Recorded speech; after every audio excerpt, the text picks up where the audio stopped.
and the There's gap. no ambiguity here, but it is okay. So you rested while reading and researching vigorously. Okay, that one we've understood.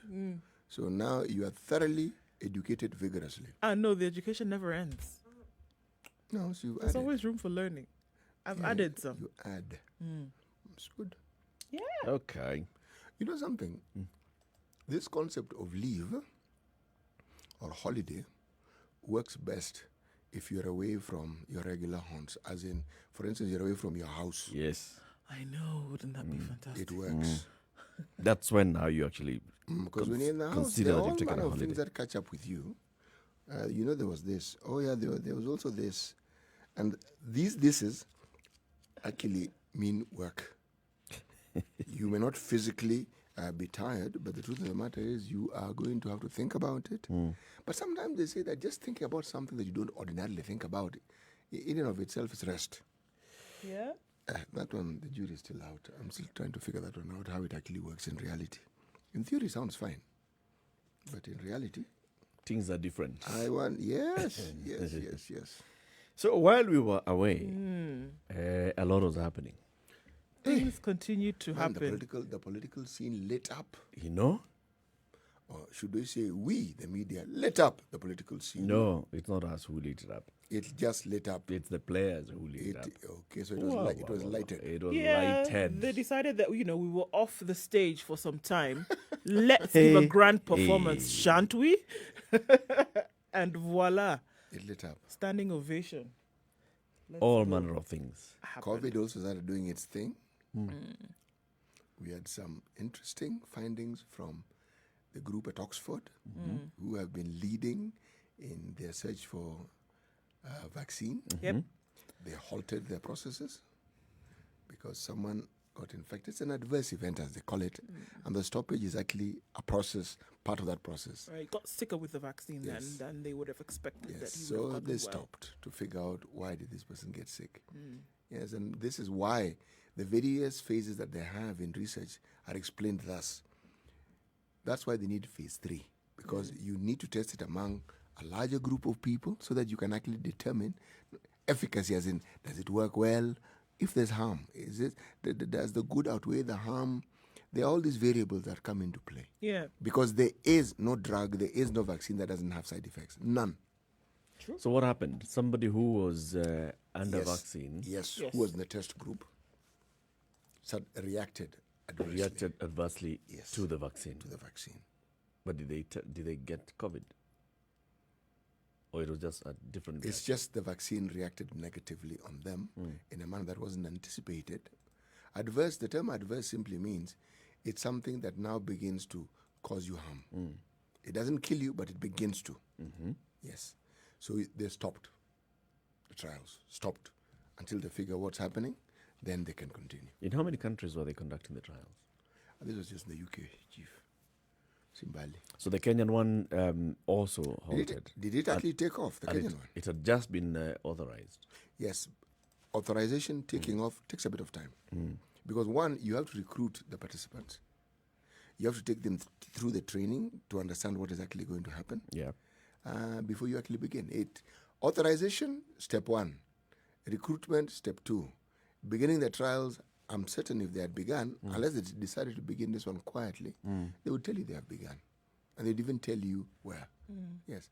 And then, of course, one of the things that seems to have come to the fore is the sort of news that falls into the category of, I was going to use the word propaganda. Realize propaganda isn't quite it.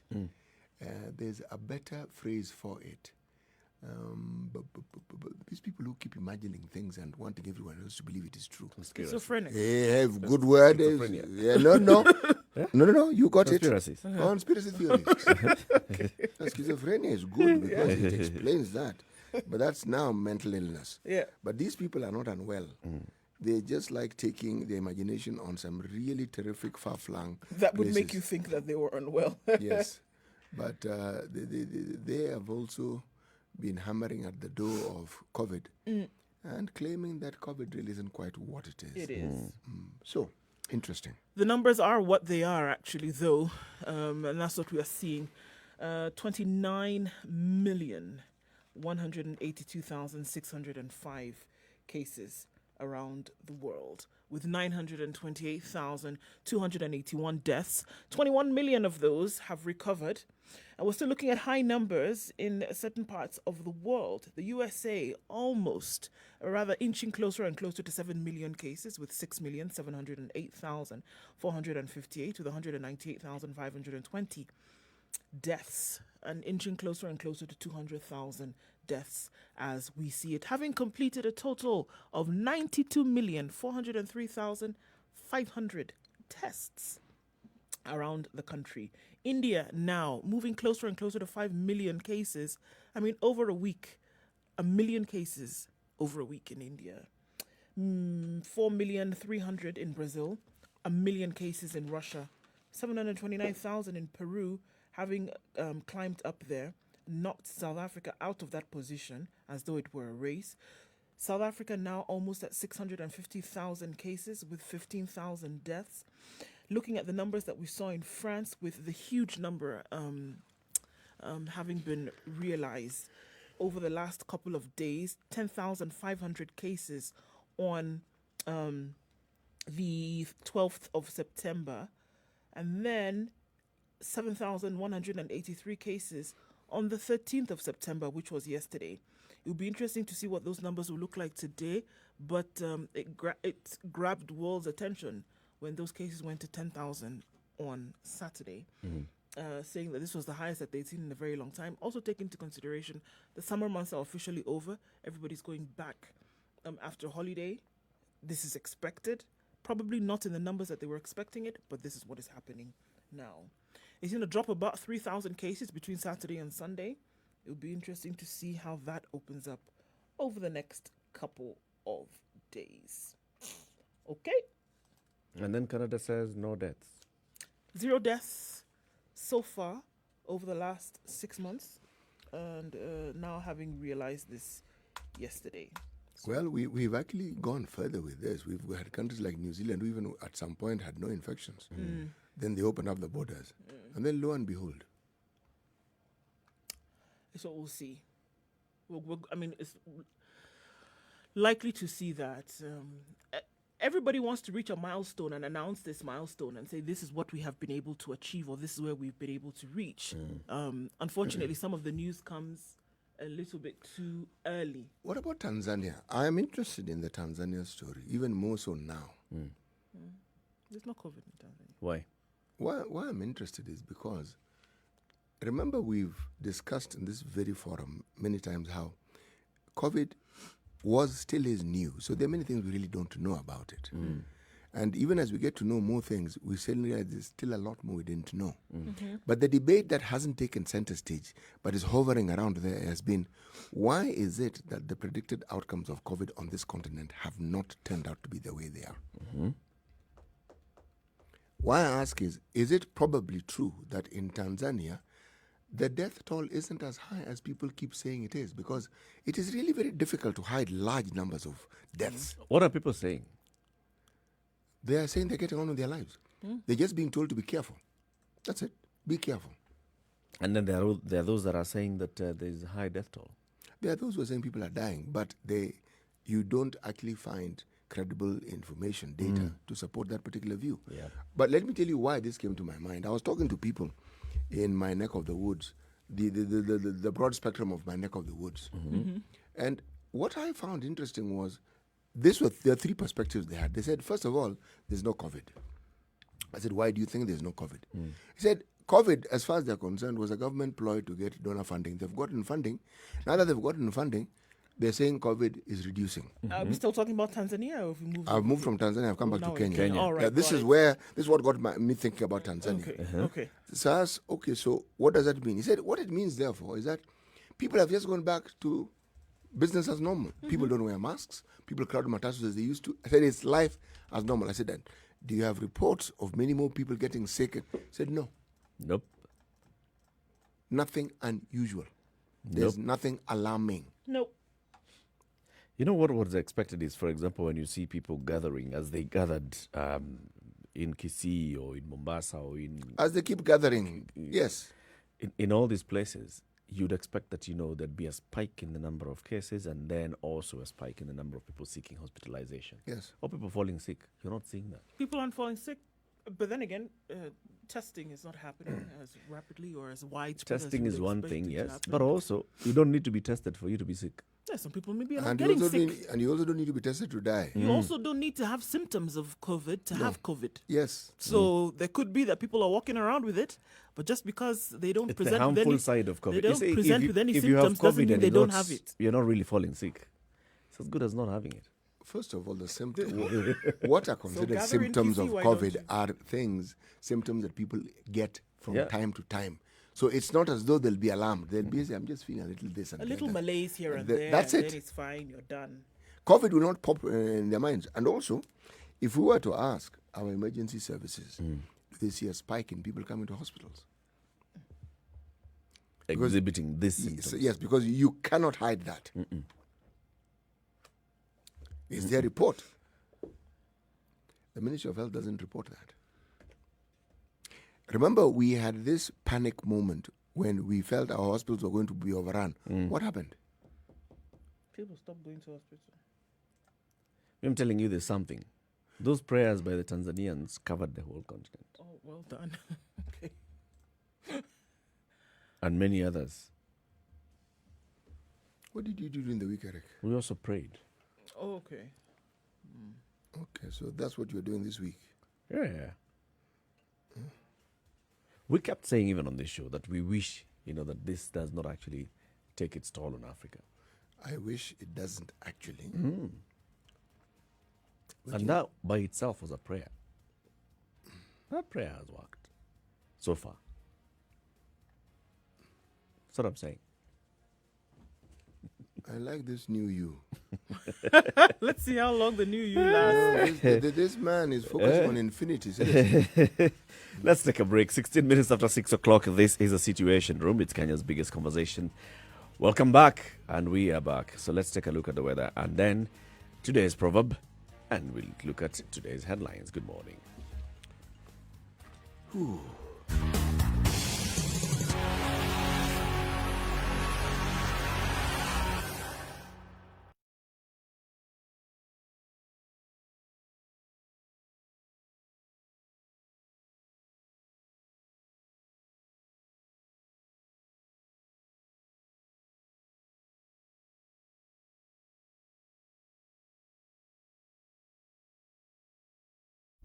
Classic soul, R&B, smooth jazz, neo soul, and nostalgic ballads. Make some noise.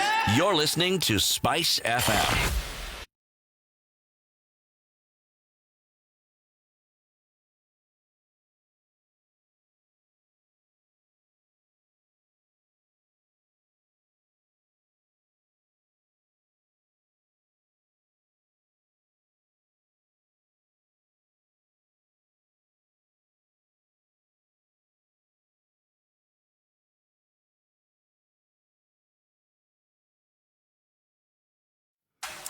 The weather This Monday with morning, we're Spice looking at FM. 13 degrees and mostly cloudy conditions in Nairobi. We'll get to a high of 26 today, coming down to a low of 12. Clear skies in Nakuru is what is forecasted for this day. 23 the high and lows of 11.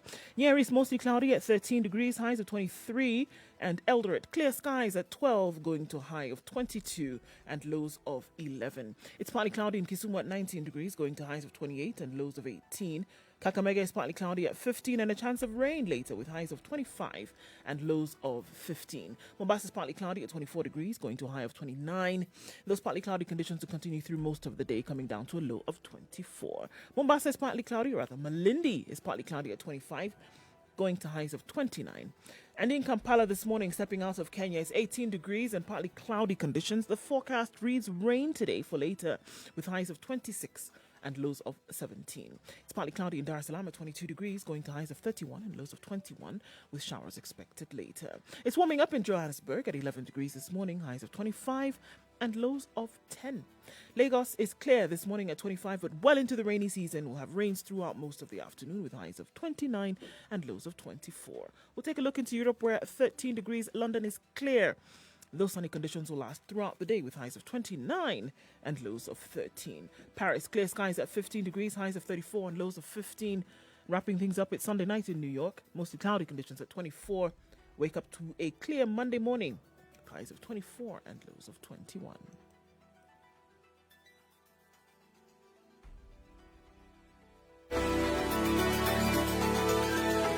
Sugar and spice and everything nice, everything nice. Spice FM.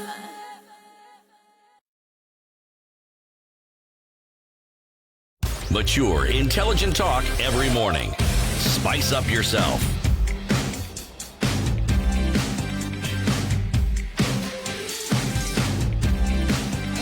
All right, 19 minutes Done after right. 6. This is 94.4 Spice FM. Benson Owano says, welcome back. I suggest that you ignore COVID completely because the shenanigans around it, Focus on the politics of 2022. It is coming too early, and I'm seeing some people burning out of steam before D-Day. Simon Villa says, welcome back. Ole Kasasi Rongai, tuned. Kabla niende Zoom classes. Laban Tanui Kaptile says is watching from Konyot, Nandi County. Welcome, Laban. Liam Roderick, welcome back. Thank you very much, Roderick. Well, this is Kenya's biggest conversation. So let's hear today's proverb. Only when, by the way, before you even say this, you know, I'm looking at these proverbs, and given just the political, just the whirlwind, storm dust that has actually visited us in the last week, I can't read one without having political connotations. However, here goes. Only when you have crossed the river can you say the crocodile has a lump on his snout.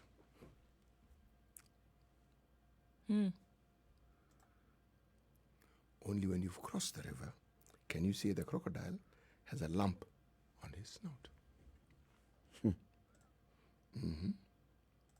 Okay. That is, of course, if the river is crocodile infested, like the Mara River. Is this about only when or only after? After. When you've crossed, after you've crossed, After you've crossed, eh? then Eh? you have the luxury of looking and saying, okay, That thing even has a lump. this lump on its nose, Look at it. ugly reptile. Good Lord. Look at it. Stew. Okay, so let's take a look at the headlines. Big headlines this morning. Where do you want to start? Start, Nduh.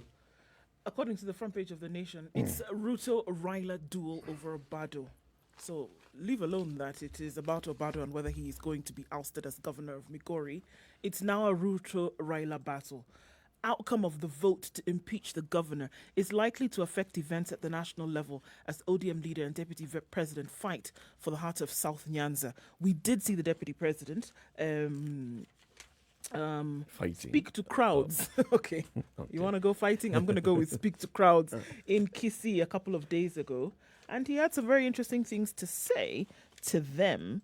So political temperatures continue to rise. Power games in South Nyanza are about to get uglier with the expected impeachment of the Migori governor, Okoth Obado. Although all politics is local, the outcome of the vote at the county assembly today, or rather tomorrow, is likely to affect events at the national level. The stakes are just too high for regional king ODM leader Raila Odinga and Deputy President William Ruto, who has been eating into his rivals' base in Migori and Kisii. So he addressed residents over the weekend. He also addressed residents in Kitengela yesterday. So Kisii to Kitengela, he actually is doing his rounds.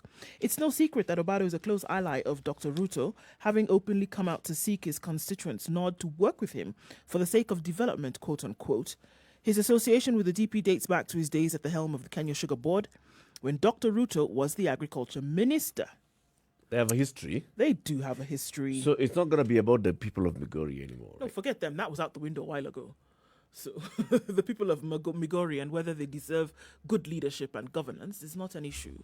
This now has become a duel between the deputy president and ODM leader Raila Odinga. Good leadership according to whom? Well, The people. the people. Well, are we then suggesting perhaps that when Obado was elected, because he won the election, I assume the people took the view that this was the leader whom they felt was good for them? Yep. Yeah. Are we saying they've changed their mind? No, Not the people. not the people. We don't know whether the people have changed their mind. We haven't heard. Remember, the answer to that question, probably, we can start thinking about an answer if we look at what has been reported in the media, that ODM top brass have camped in Migori. Why are they camping in Migori? It's an uphill task. When there was the issue of the impeachment of Governor Waiguru, did the Jubilee top brass camp in Kirinyaga? No. When we had our collective father and his impeachment issues, did Jubilee camp in Kiambu? The answer is no. So, why is there a report that the ODM top brass are camping in Migori? Because it's a duel. All lending credence to this, that it's then not about the people, but it really is a duel between top brass, quote unquote, in the political scene. So it really now is not an issue as to whether you're going to remove somebody because they have this image hanging over themselves of corruption and bad governance, etc., etc. But now is another opportunity for you to really see who rules the politics of the day. Which means they've elevated Obado's status. Yep.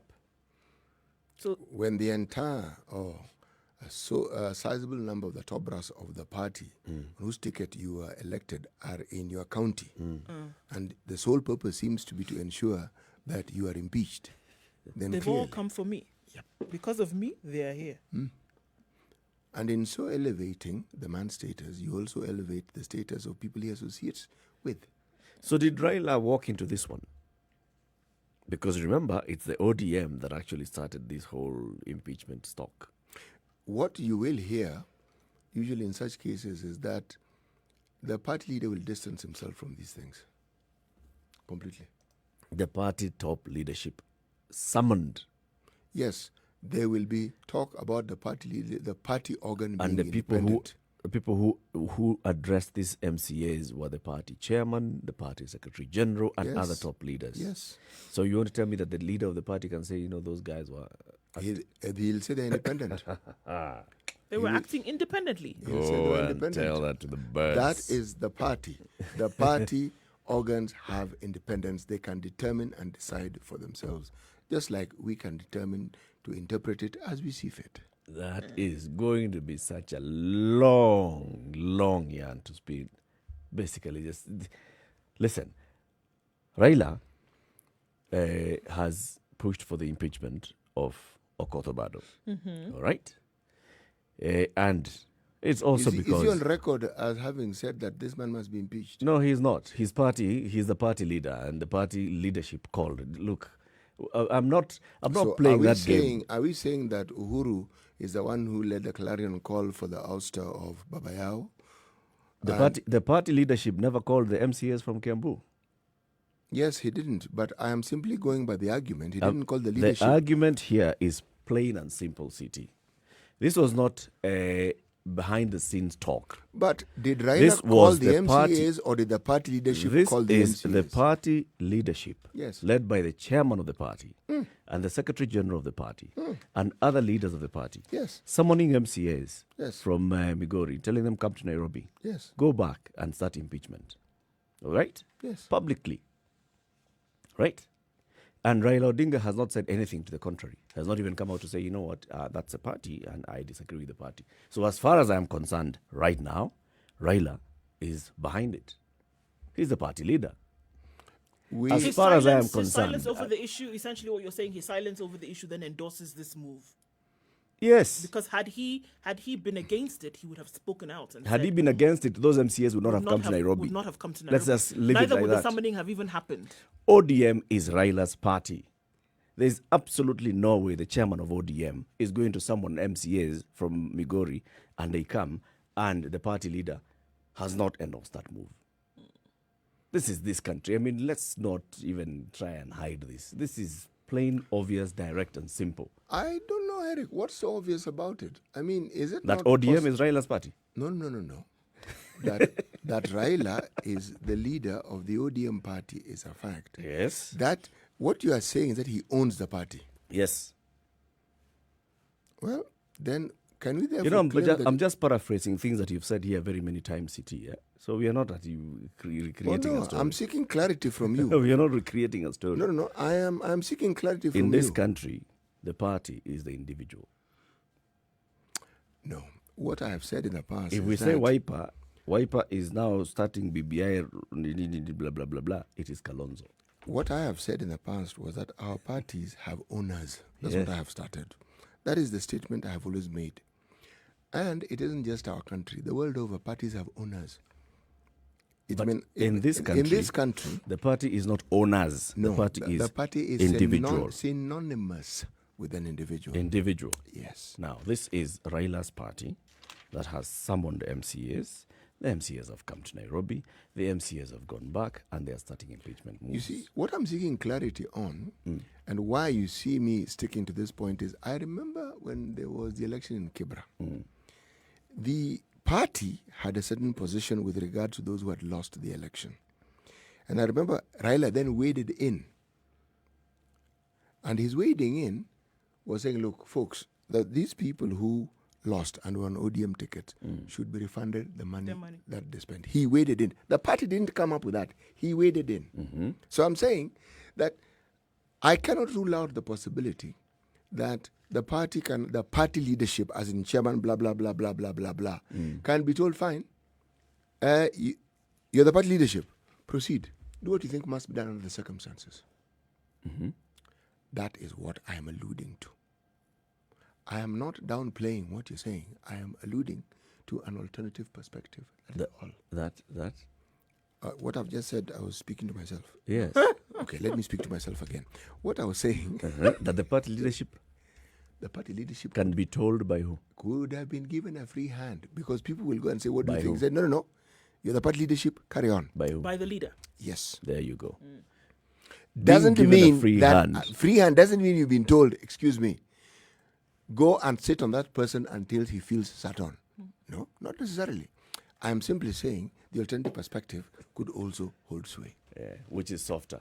Which is basically saying that I've not told you go and sit on him. I've just told you if you want to sit on him, it's okay, you can sit on him. Difference? I'm also saying you can stand by him. If you want to stand by him, you also stand by him. If you want to wave at him, you can also wave at him. I think that the actions that we see taking place definitely do have Raila Odinga's nod. If they didn't, we wouldn't see them happening in the way in which they're happening now.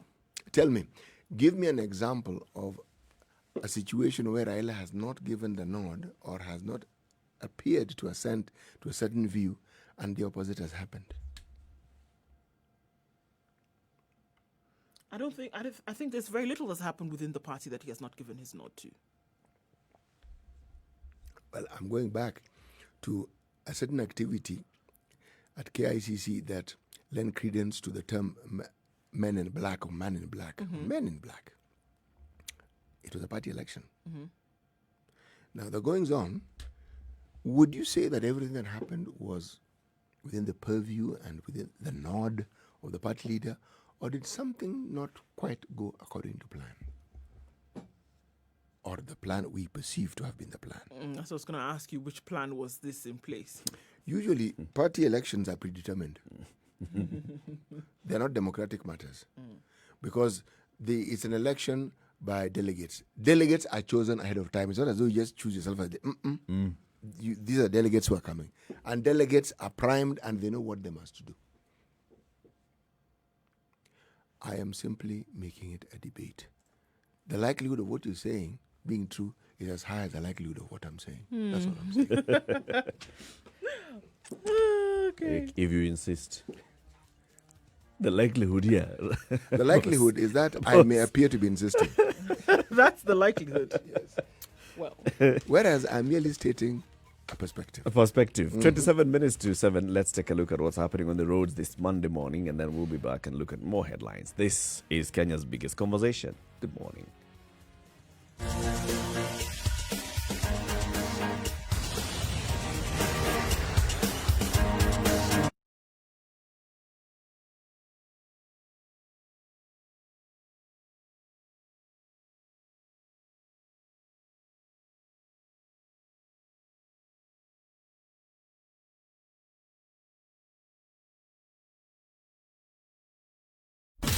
Classic soul, R&B, smooth jazz, neo soul, and nostalgic ballads. Make some noise.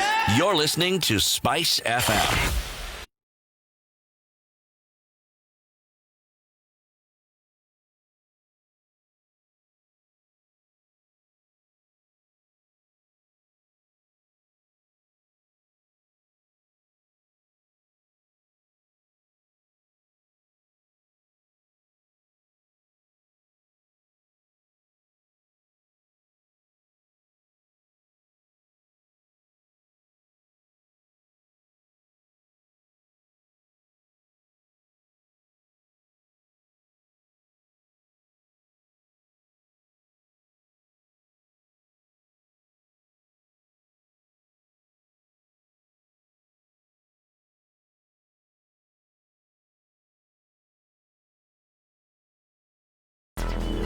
Traffic. Okay, Monday morning started in fine form today. Not much traffic as we see at the moment. It's likely to build up though because again, it is Monday morning on Mombasa Road coming from Kitengela and then joining at the Exchange, heading then down towards Sabaki and then out to Mlolongo towards the SGR. Not so bad. It is building up, however, and we're likely to see bumper to bumper traffic at around 7 o'clock or so. But we'll keep you informed of how that looks. Also, let us know what it is that you might see. Coming into the city from Thika Road as well is looking good. We know that the works on the expressway continue. It's going to affect traffic along Uhuru Highway. We're likely to see bumper to bumper situation there as well. Coming off Langata Road and coming off Gong Road as you get to the roundabout at the City Mortuary, which is joining from Bagathi Way. You'll be fine as well as you get into the CBD. So everywhere is where all roads meet into the CBD this morning. It's not too bad. But we're going to keep an eye on it and see what it looks like in about half hour or so. If you get stuck somewhere, do let us know. Spice FM KE. That's how you can reach us on Twitter. And let's see what it looks like as the day crawls ahead.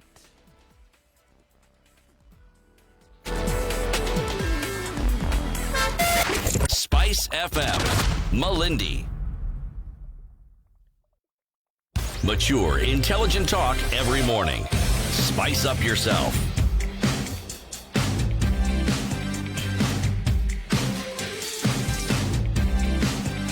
Mornings done right.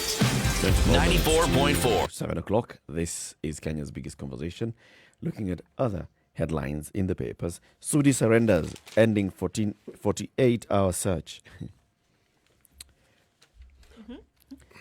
All right, so the MP for, where is he? Kapseret. Yeah, Kapseret MP Oscar Sudi. He surrendered himself to the police yesterday in the morning, and he was not treated like the way Cleopa Malala and the others were treated, being squeezed at the back of a Subaru and being driven at top speed. No. From what? So he got a He helicopter. was squeezed at the back of a helicopter. And airlifted Speedily. to Nakuru, where now he is going to be facing the charges against him. Okay, so the whole thing of, 48-hour search for an MP and all, I think it was just too much drama over nothing. Do you really think if they wanted to arrest him, they couldn't have arrested him? They could have arrested him. So why would they do this? Even, Why send such a long convoy of vehicles? Eric, to the home? even amidst all these searches, the man even had a rally where he addressed people just Just Yes. while all this was all going was on. happening. Oh, I know the police are looking for me, but how about just run 2 minutes, have this rally, And talk let to people know a people, few things, yeah, and then we can disappear carry on again this cat and for mouse another game. 24 hours. So what is it?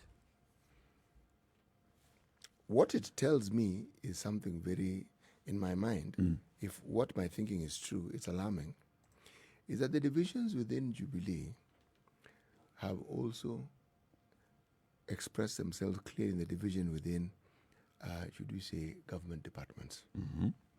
Because you cannot tell me someone who's an MP, whose whereabouts is usually known.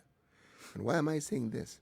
That alongside his arrest, there was an issue in the press that two individuals who belong to the presidential, they called it guard or escort, were also arrested. These are police persons. Yep. So I'm thinking, police arresting police. Why? because they were aiding this gentleman to be, Yeah, but they were actually, I think their duty was to guard this man. Unless I don't understand this thing well. It's not as though the members of parliament get... the man is not a president, and you've just talked about presidential? That's what they were called. So there That's you what go. I'm called. Yes, now remember we have a presidency. So in a presidential guard, don't limit it to Rais Uhuru Kenyatta. It extends It is to... Rais ama Makamu wa Rais. Yes, that's presidential. And Oscar Sudi is none of those. No, he isn't. Now, you understand where I'm coming from. Because I read it and I said, okay, now what exactly am I reading here? What is happening? Why so much drama? Why? Why even deploy the resources of a police helicopter to go and airlift somebody who's just been arrested and move them from Eldoret to Nakuru? I mean, Eldoret to Nakuru is not far. No, Eldoret from Nakuru is really not far. Yeah. It's not like Kitengela to No, it's Mumias. not like same distance from Nakuru to Nairobi. Remember that the locals who support the MP had blockaded the roads. Huh? They had cut down trees, they had cut some grass, put on the road to prevent movement of vehicles. Please remember, Yeah. they were keeping vigil around his house. They Yeah. did not want...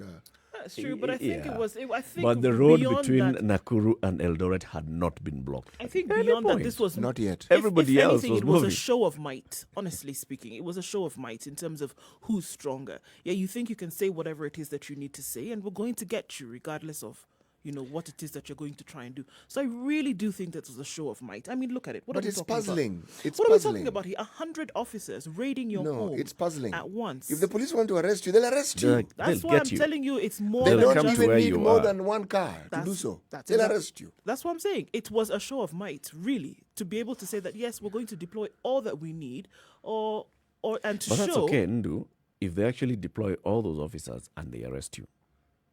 Now, here's the thing. They've deployed all those officers. They've spent more than 10 hours at a compound, and you're not there. You're not arrested. You end up taking yourself to the police the following morning. So this show of might, was it a calculated show of might to show that... I mean, where... There's something that is just not adding up here. Because I understand the show of might. Yes, you deploy all those police officers, go and arrest this guy, and frog march him to the nearest police station, and fire in the air, just show of might. But you've arrested the guy. But you send all those police officers, and they don't arrest him. He was hiding. They couldn't find him. You really think they couldn't find him if they wanted to find him? Honestly speaking? And then you deploy a helicopter to go and carry him, and even his supporters. Who are those at your... So you're the woman rep, you're... Okay, Njeri, but Just let's go. Let's go. All of you, twendeni. And you take them to Nakuru. Nakuru... No, I did not get it right. Nakuru is not far from Eldoret. No, it isn't. Not. It really is not. No, Nakuru is not far at all. It all. is not far It's a from helicopter Eldoret. ride under half an hour. So, I mean, No, how far is And this helicopter must Under have half come hour. from Wilson Airport, yeah. So, going all the way to Eldoret, and then go to Nakuru. Well, if the What man is that? had any This doubts is a that waste of he the was considered resources. important by the state, he now knows that now he's he important. knows. But the drama notwithstanding, the thing that actually I find disconcerting, completely disconcerting, is this clamor for defiance. It looks like defiance. It began with very unsavory utterances by politicians towards the mother of the president, and other unsavory things directed straight at the president himself. Yep. And then an outright defiance. One, I will not apologize. I do not owe the president an apology. Yep. Now, the problem is this. You see, when we think violence, we think weapons, we think physically moving to lay a hand on someone or using an object to lay, to cause harm. There are no greater motivators towards violence than words. And unfortunately, these utterances, as some people have already claimed, can be clearly seen as beating the drums of war. Oh, yes. Oh, yes. Everybody, even Oscar Sudi himself and Joanna Ngeno and all the others, they know the impact that their words could have. We're not going to be sitting here and, just saying, what they're going to do is they'll come up with all manner of explanations like we see all the time. And they'll blame somebody else. Trying to come and say, when I'm talking about, I did not talk about the president's mother. I said my mother and the president's mother are the same. Our mother and they'll try and justify that. And in fact, we'll be speaking to the National Cohesion and Integration Commission. Yes. Yes. So we'll be speaking to one of the commissioners at the NCIC in the next hour. But you see, this is the kind of thing that they face all the time. You take this person to court, he'll come up with all manner of interpretations and say that you took my words out of context. This is exactly what I meant. I was basically just saying that my mother and your mother are the same. Where's the loophole? Is it in our laws? Because yes, we do understand from the Constitution, but do we have laws that actually guarantee that when someone falls under that ambit of having uttered things that qualify as hate speech, they can actually get themselves jailed? Do we have laws that can The law is there. And I think the issue now is the interpretation, because you're talking about language.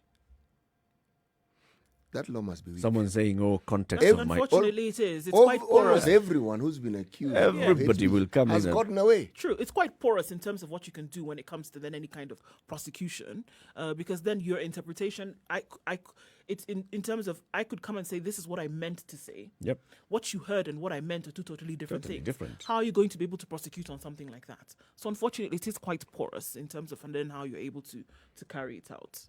Fortunately. And the sad bit, what is also very disconcerting, as you were saying, City, is that the politicians know this. They know I can get away with it. Now, this is where they But actually... the effect of my words will linger. Now, this is the short-sightedness of politicians and the self-seeking behavior of politicians. They don't seem to realize that you may be targeting other people with your hate speech, but this thing can bounce back on you. Right now, there's report of what the media is reporting as tribal clashes in the Nakuru area, in the Molo area.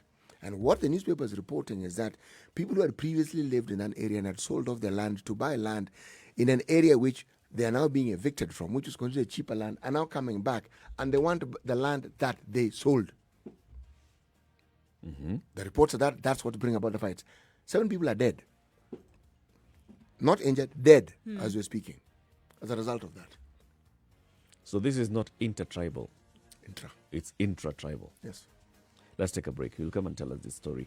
13 minutes to 7 o'clock. This is a Situation Room, Kenya's biggest conversation. Thank you very much for tuning in. Our live stream is up, Spice FM KE on YouTube, Facebook and Twitter, as well as on www.spicefm.co.ke.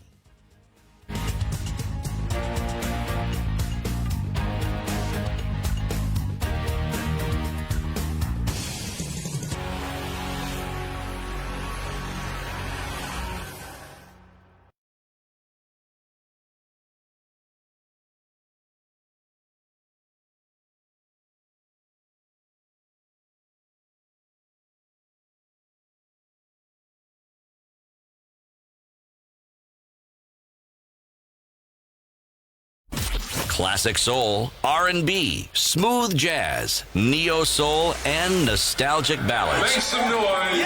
You're listening to Spice FM.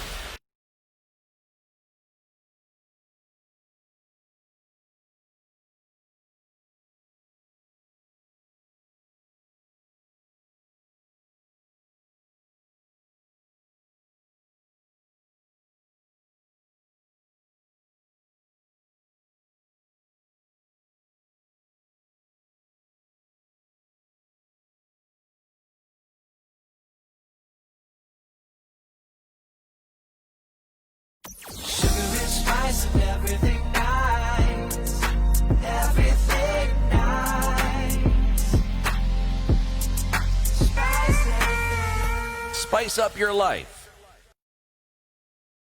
Mature, intelligent talk every morning. Spice up yourself.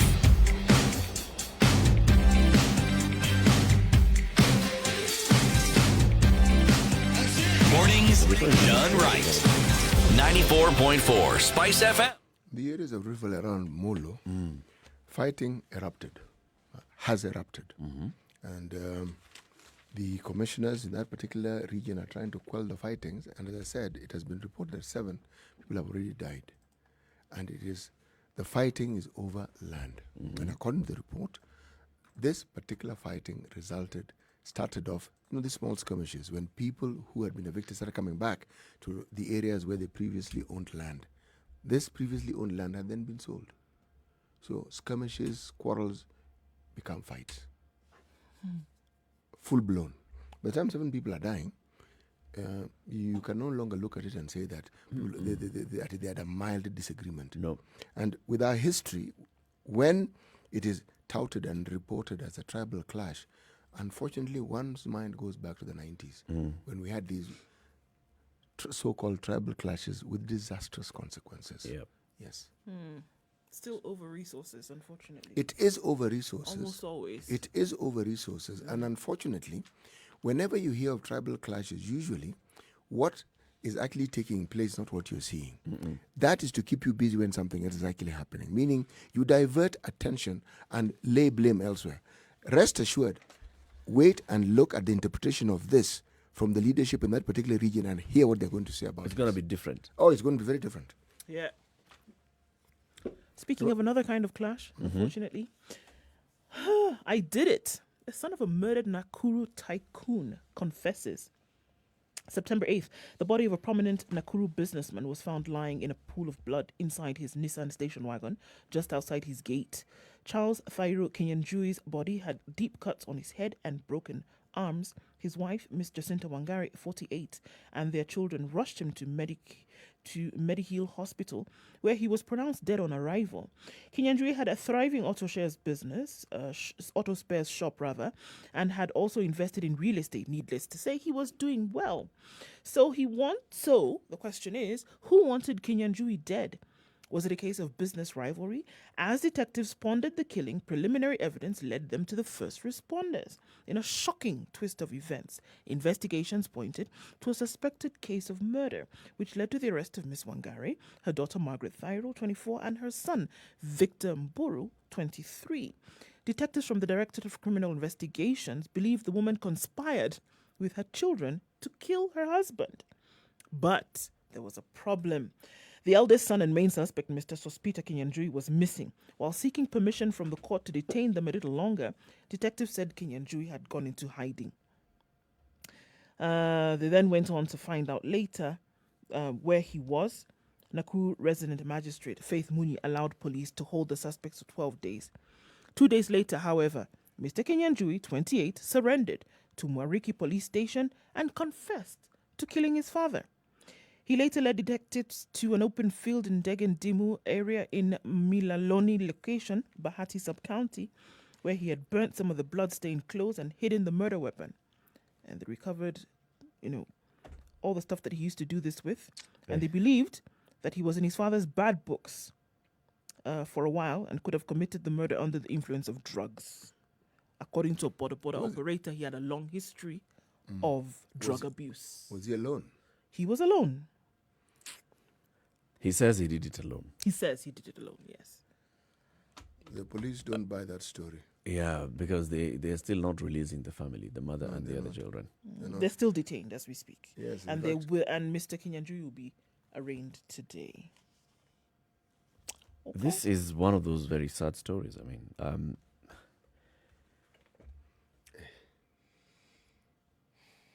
what is it that gets someone to the point where they feel they must kill?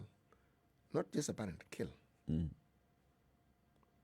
That's the thing. But it's interesting, though, because even while doing this act, in some cases may not be premeditated. You may feel that individuals that we've seen, stories or case studies that have been written, at the point when an attack would have happened, the end result would not have been death, but they find that they are in the process and something propels them to just continue and finish. The intent at the beginning was not to kill. The intent could have been to hurt, to get attention, to get them to realize something.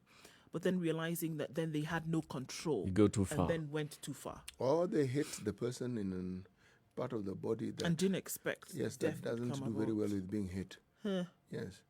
But this particular one, we're talking about a panga and deep Cuts. cuts. The areas of the neck. Yep. The mother hasn't been left out of this triangle. No. In fact, if you read that report, there's been a strong suggestion that she's the one who actually instigated this particular murder. Yep. Sometimes that may be true, sometimes it may not be. To assume that the mother may necessarily be behind it may not May necessarily, not necessarily be true. No. It may not be. Or even the others, they may not be aware. No, they may not even be If aware. this particular son, and he's the one who took off, he operates border. He is usually high on drugs, and he always feels that he's at loggerheads with his father. It could just be Him. him. That's why they call drugs mind-altering substances. Huh? Yeah. So one could say he wasn't even in the right frame of mind. Of Yeah. mind. He had taken leave. Of that, there's another story here, and this is a bit funny. So there's a school called Mbajone Primary School in Meru County. Parents of this particular school. Now, those fellows, award So, winning. yeah. They stormed the learning institution, seized 2 bulls, and slaughtered them, saying that the administration is about to sell the animals. They were carrying twigs, singing songs. About 90 parents. They defied the area chief and the police who were trying to stop them, and they went into the school compound. They grabbed the 2 bulls, which were tethered at different grazing points within the school compound, slaughtered them, and then they shared the 254 kilos amongst themselves. Then there was a mkokoteni that these bulls used to pull. They sold the mkokoteni to a neighbor, 10,000 shillings, shared the money. What led to this? So they're saying that they have been paying 1,500 through the parent PTA to cater for various needs, but still the management wanted to sell foodstuff and the livestock. So it's a disagreement. They're wondering, you bought these bulls so that they can help with fetching water and all. Schools are closed.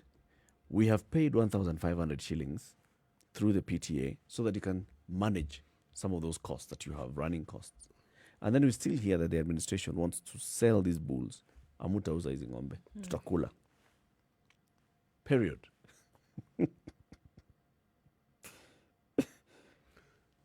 It's actually very interesting about the decision that people arrive at. I'm thinking, what happens? How do you get, how many parents were there, 90?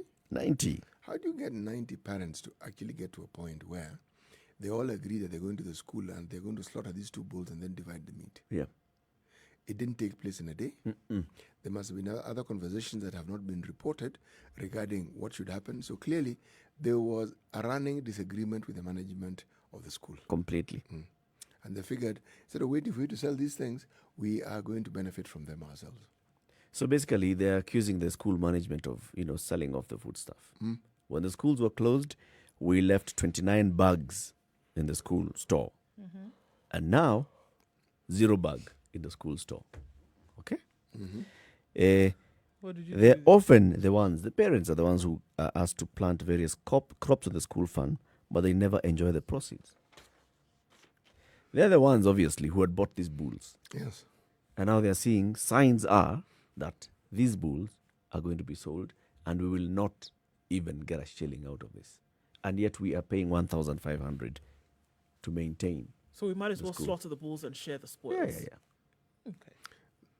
Does that logic seem sound to you? That's not. If you're not going to get it, you might as well get it on this side.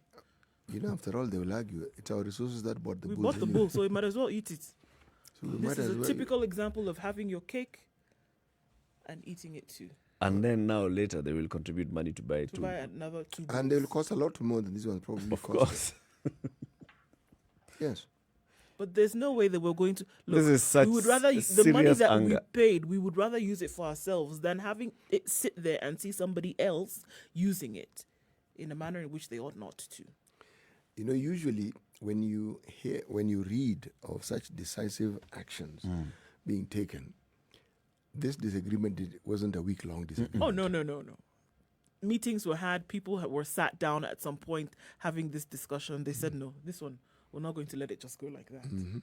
It is a serious village disagreement. Yes, because and it's not about the headmaster. No, it's no, about no, the no. board, The management. the board of management. There must have been a disagreement within the management of the school. Not very different from the disagreement we are seeing within Jubilee. Nope, it's the same. If you're not going to eat it, I'm going to. No, none of us is going to benefit from this. Hey, let's come to the top of the hour. Good morning. This is a Situation Room. It's Kenya's biggest conversation. Coming up to 7 o'clock. Remember, we are in Nairobi, Mombasa, Kisumu, Nakuru, Eldoret, Nyeri, and Malindi, as well as on our digital platforms, Spice FM KE on YouTube, Facebook, and Twitter, and www.spicefm.co.ke. Keep it right here. In the next hour, we talk about this. What is it now? What do we call it? Boulder Gash. Yeah, the Boulder Dash. The kind of talks that we are hearing from our political leaders I don't know what and else to cohesion and integration. We'll be speaking to a commissioner with the NCIC. Good morning, 7 o'clock.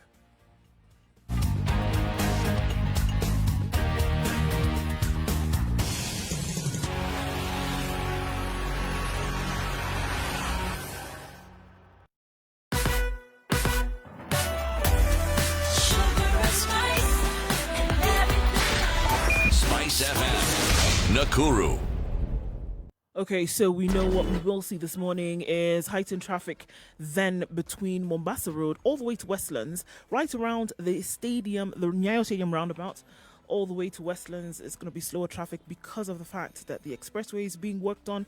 This is what we expect coming into the CBD from Thika Road this morning. Also, as you get to the underpass at Pangani and then towards the overpass, the Globe Cinema, that will be fine for now, at least. It's not too terrible. Bumper to bumper situation already happening on Mombasa Road, right around the SGR, then leading to the JKIA turnoff and Cabanas thereabouts. It's looking a lot slower than it was half hour ago, is expected right in the middle of traffic hour. We'll see what it looks like in a short while. Coming out of Westlands, you can use the bypass. The eastern and southern bypasses coming out or away from Thika Road and Mombasa Road respectively, up for use without too much of an issue this morning. So for now, it looks good. Not too bad. It's likely to get a little bit worse, but we'll let you know where that happens. If you do get stuck or you find an alternate route, let us know so we can share that word this morning. Spice FM KE. That's how you can reach us on Twitter.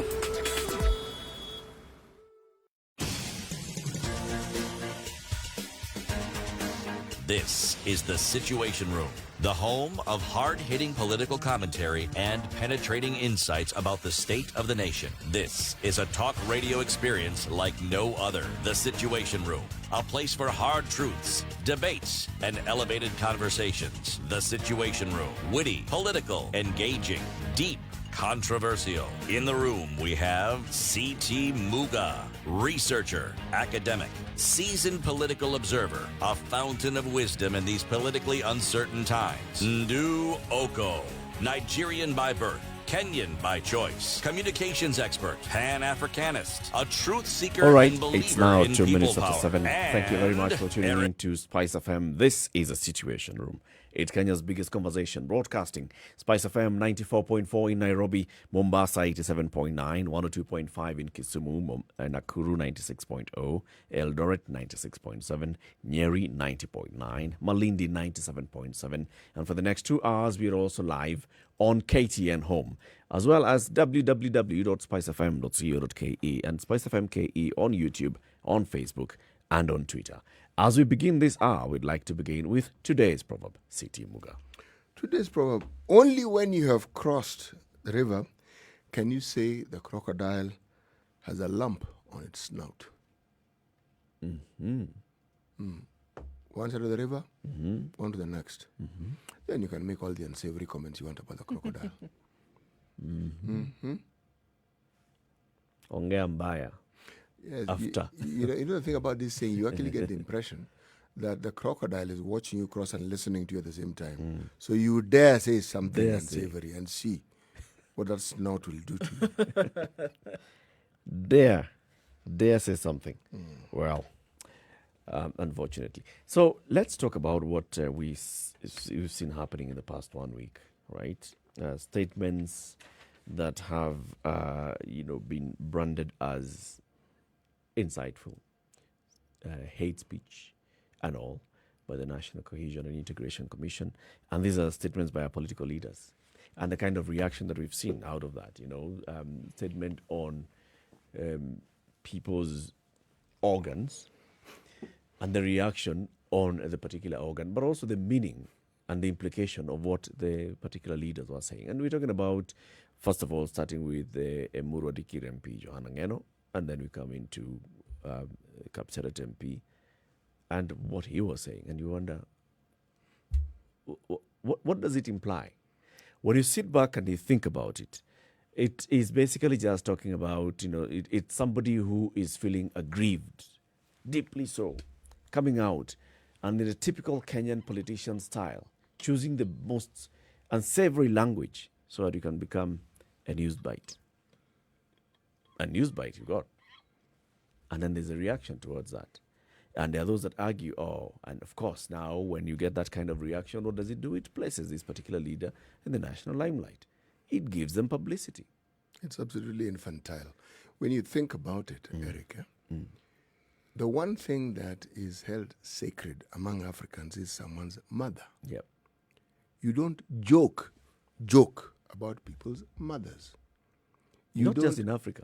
No, I'm beginning with us Start with here. Africa. Us, Okay, yes, yeah. yes, here.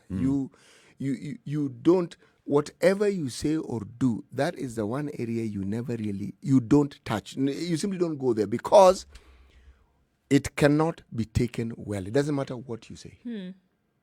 Now, these are adults. These are people who understand the import and the meaning of what they're saying. They're not people who could be said, they're young, they didn't know. They do know. If someone were to refer to their mothers in the same way that they have referred to someone else's mother, I wonder how they would react. So now you cannot say that this is someone who does not understand the flame they're fanning. They do know. Well, then, of course, with having that taken into consideration, then it is clear that such things were then said to elicit the kind of response that has been, that you've seen around the country, knowing full well the weight of what it is that he was saying at that point, knowing the chord that it would strike in terms of sensitivity, knowing the anger that it would elicit after that, then you could only say that such a statement was 100% intentional because he knew the reaction, having known the sensitivity of such a statement and where exactly it would touch. Now, when you then cross- it makes sense. It would only make sense that it was fully intentional because you knew that you were going to hit somebody at the heart of it. It's crossing a boundary. And when you cross that boundary, what other boundaries are you crossing by crossing this boundary? All you've said is that the gloves are off. And in the most blatant way you can imagine. Because, That's the bottom line. yes, Yeah, let's fight. The whole Let's see, we're intention gonna of fight it this is and just let's to do it. show, you know what, we are going to fight. We're going to fight and we're going to take it on. And the unfortunate bit is that we're talking about a national leader insulting another national leader using a national platform. All right? And going the most unsavory way and just using those words. And he'll argue, I'm sure, that he can say, I also mentioned my mother. I said, my mother and your mother are the same. So I have not really insulted. So whose mother have I insulted? Mine or yours? I know for sure I haven't insulted my mother. That could be the argument that Oscar. and at what Sudi point will did the come up mothers with. get into this conversation? That's the thing. When you're going in that direction, you clearly know what you want to do.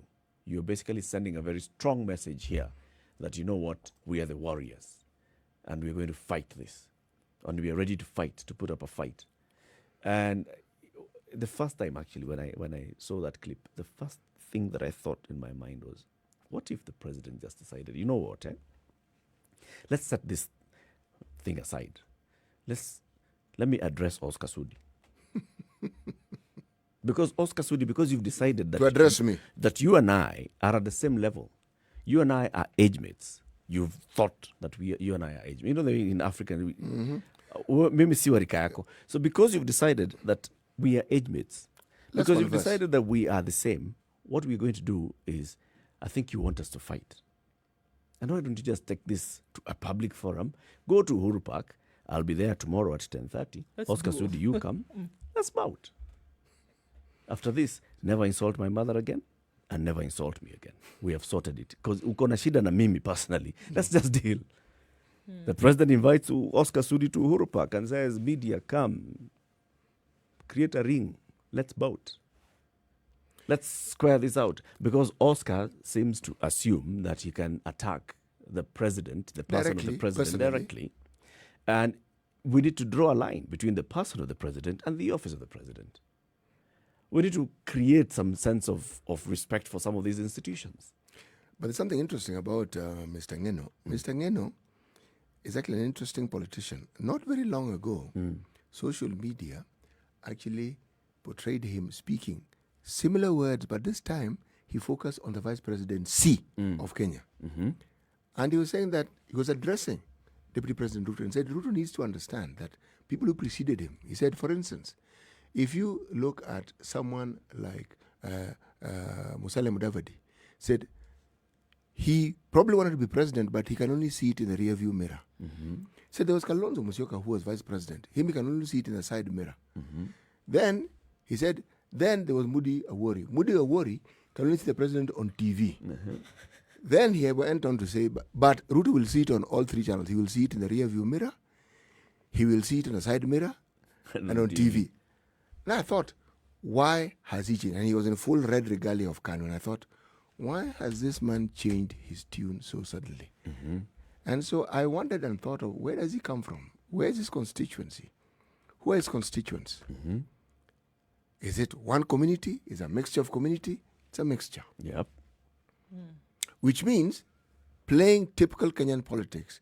At a certain point in time, because you know that the people whose votes you are seeking are aligned in a certain direction, you take a certain position. Watch the wind. Yes. Now, the consequences of eviction means people move. Now, with that movement, it suddenly means the demographics of those who elected have changed for now. Hence my term earlier on of short-sightedness. This is politics, and politics by any measure is a long-term game. It's never a short-term game. Now, anybody who has a short-term view of it is actually essentially cutting their noses to spite their faces. They may not think so, but that's precisely what they're doing. And the very thing they're setting in motion may most likely come back to bite them. But when you look at these statements that are being uttered by these political leaders, right, at this time, and we are seeing the kind of temperature that's rising in the country, and then you see accompanied by this kind of statements, and this kind of statement has elicited the kind of reaction that we've seen all manner of other leaders who come out and women from central Kenya saying, you know what, you cannot insult women, you cannot insult the mother of the president, you cannot insult mothers in general. Many other people coming out, not even to talk about Mama Ngina, but even saying just mothers. You can't. The institution of mother, because mother is an Motherhood, institution. you can't. You cannot insult that. When you look at all this and where it's leading us to, what do you think is motivating these politicians to do that? Motivating politicians to speak in the way in which they do. Yes. Obviously, there's a certain limelight or a certain attention that this gives you. Because who spoke about Oscar Sudi the way in which everybody is speaking about him previously? Like this now. Was the limelight on him? No. Yes, everyone's attention. Everybody's attention is on him right now. Do you think, and that's why I said, when you with the preamble that you gave, CT, when you talk about the fact that making such a statement gets to the heart of somebody, gets to somebody's emotions, he could have said anything. He could have chosen a different insult. He could have. But I think he spoke on this for a specific reason, because he knew it was not just going to get to the president, but he knew that everybody else was going to be speaking about such a thing. So what's the best way in which you can get into somebody's head? Or what's the best way that you can present your fight? By getting to somebody's emotions. And this definitely got right at the heart of it. Do you think he thought through the consequences? I don't think he thought through the consequences. Because there are consequences. But I think he thought through what the reaction was going to be. I think Even he if thought it through was the just consequences. even if it was just before Why do you say when that, he Eric? spoke. Because he's never seen anybody who's faced the music of their utterances. He looked at it and he saw what's weighing it on the weighing scale. What am I going to gain? Am I going to gain more than I'm going to lose? I'm going to gain more. Eric, you've gone So down right the now, mountain. where we are, I'm getting the national limelight that I wanted. Right now, where we are, I'm getting. I can go back to my Kapseret constituency, or even just the entire county, and you can see I'm a champion. Yes. I'm a warrior. Because He's that's getting- what your people see you as Yes. right now. Which means So he's weighing he that and stands a saying very high chance all of being those thi- re-elected. I'm or telling even you. going for governor and taking it. Because what is he being presented to as by his people? Defender Strong, of the cause. not afraid to speak out, speak your mind, No not afraid nonsense. to push for a particular agenda. Mm. And if he can do that in the face of power, there is nothing that he will not be able to do for us as a people. Now draw the line. The other side is the law. There is a law. He is a lawmaker, so he obviously should know that there's a law, and he's a second-term MP. He knows that there's a law, the National Cohesion and Integration Act. He knows there are very many other laws that talk about hate speech and how to deal with hate speech. He has seen other politicians who have been arrested, who have been arraigned in court, who have faced charges over hate speech, over words that they've uttered. He has not seen any adverse action on those politicians. But So- consider the adverse consequences. He's touted as a lieutenant of the deputy presidents, who is on an all-out campaign for the presidency. We'll talk about this later. Now, do you think his utterances might actually have an impact on this pursuit of the presidency? On Ruto's pursuit of the presidency. Yes, because his association. If Oscar Sudi was not associated with the deputy president, do you think he would sort of like garner the limelight that he does? If he was just Oscar Sudi on his own, an independent candidate, Maybe. maybe, not. Unfortunately, as we were discussing earlier about the actions of the ODM party high officials, whatever they do, whether they like it or not, will be directly associated with Raila. Yep. By the same token, whatever anyone who is considered to be a lieutenant of the deputy presidents, whatever they say, it'll bear direct relationship and consequence to and with the deputy president. And I think it's with the understanding of that the deputy president saw it fit to release a statement saying he's urging all leaders to tone down their rhetoric and not go personal. So basically, Ruto has distanced himself from the words of his much thought lieutenant. Right? Let's talk about the law and what the consequences of this would be. And this is the National Cohesion and Integration. There's a law on that. There's a law on hate speech. There's a work that we actually have a commission in the country that is not a temporary commission. It's a permanent commission. When you're appointed a commissioner into this commission, you have a permanent job for at least the duration of your tenure. People who work in the secretariat work on a daily basis, looking at integration, looking at cohesion, looking at fighting this kind of hate speech and the impact that this would have. So how come we still have, so many years after the first NCIC was formed, how come we still have this? In fact, NCIC, as you remember, was among the first Agenda 4 commissions after the post-election violence of 2008.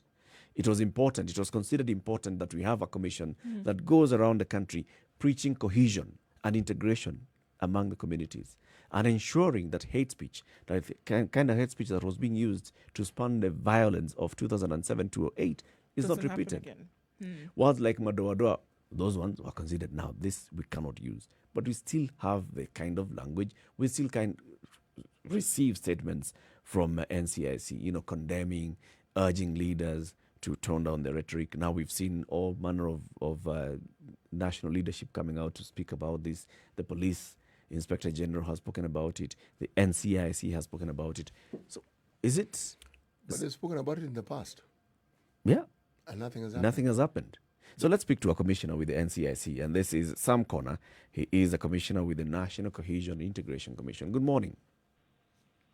Good morning. Thank you very much for speaking to us, and welcome to the Situation Room. Yeah, thank you. So, Sam Connor, let's begin with what we are seeing now in the news in the past, let's say, 10 days, and the accusations of hate speech against a leading politician and member of parliament, and the kind of action that we see from NCIC. Is it one of those that, people have said NCIC will always issue statements. They'll ask for the arrest of somebody. The arrest will happen, and then the case just goes and dies. Why do you think people have this kind of feeling? Thank you. As you rightly put it in your earlier statement, NCIC is one of those commissions that was established to deal with issues of cohesion and integration in the country following the 2007-2008 post-election violence. And one of the issues we've been pursuing, among many other mandates that we are engaged in, is the question of hate speech. And hate speech has become a key issue, especially in the last few days, because of the utterances that we've been hearing from different politicians across the political divide. But what I would like to say is that as a commission, we are committed to ensuring that anyone who uses threatening or abusive or even insulting words or behavior against another person obviously qualifies to be accused of the crime of hate speech. What we are witnessing at the moment is really a question of political leaders behaving badly, and also, I guess, the bar of leadership and the requirements of leadership and responsibilities that follow leadership have been lowered so much that in Kenya you will find political leaders of any level engaging in acts or behaviors or even using languages that will ordinarily will not be allowed even in common or basic decency kind of setting. So the question is really not about hate speech, but it's just that the leadership bar has been lowered so much. And now leaders can insult each other, they can insult the mother of each other.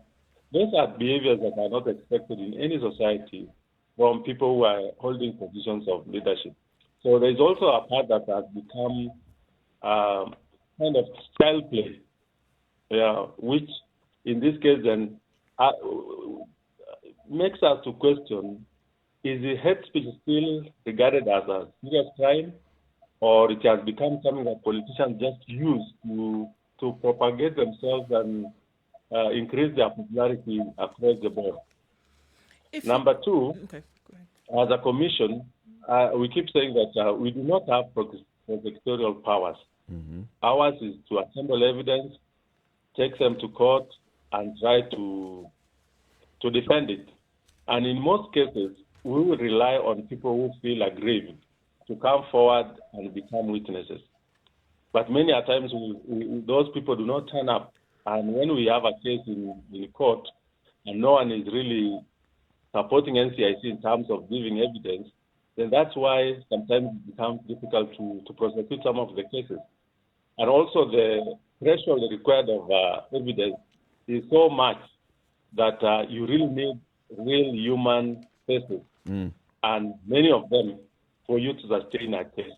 So there are many challenges surrounding the issue of prosecuting hate speech cases, but I want to say that it has also become a joke among politicians to engage in hate speech so that they can popularize themselves, increase their acceptance amongst their communities, and also portray themselves as people who are there to defend their own people.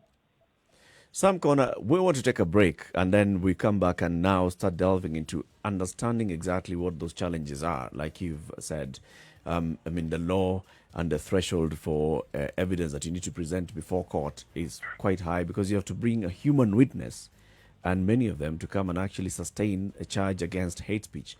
And we also know what we've seen before, interpretation of words that are considered hate speech by the commission, vis-a-vis what the person comes up to say, this is what I meant, you took my words out of context.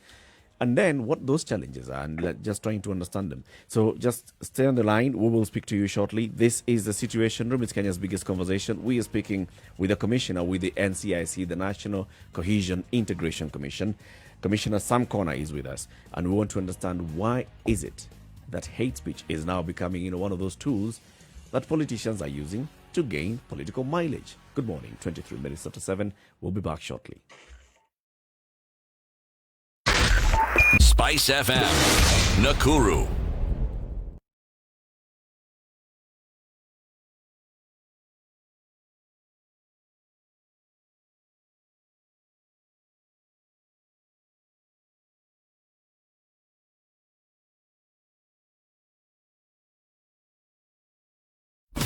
Classic soul, R&B, smooth jazz, neo soul, and nostalgic ballads. Make some noise. You're listening to Spice FM.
"24/7 around the world, non-stop. This is Spice FM.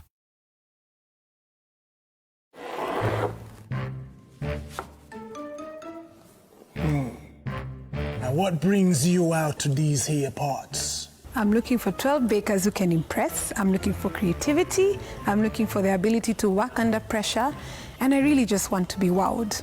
Ma'am, what you seek Mostly cloudy is in the Nairobi man. at 16 degrees, and we'll see these cloudy conditions carry on throughout most of today with highs of 26 and lows of 13. Sunny conditions in Nakuru take you through the day at 13, highs of 23 and lows of 11. It's partly cloudy in Njeri at 14 degrees, going to a high of 23 and lows of 13.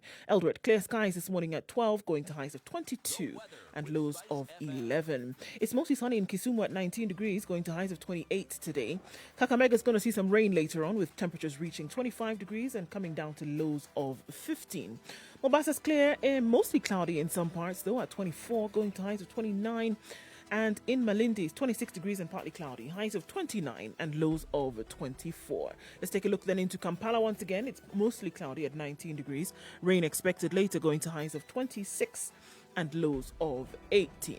Dar es Salaam today is mostly sunny at 24 degrees, going to highs of 31, and there will be a shower in the afternoon, coming down to lows of 22. It's clear skies in Joburg at 11 degrees, going to highs of 24, mostly cloudy conditions for most parts of the afternoon. And finally, for now, in Lagos, clear skies at 25 degrees. There'll be rains in the afternoon, highs of 29 and lows of 24.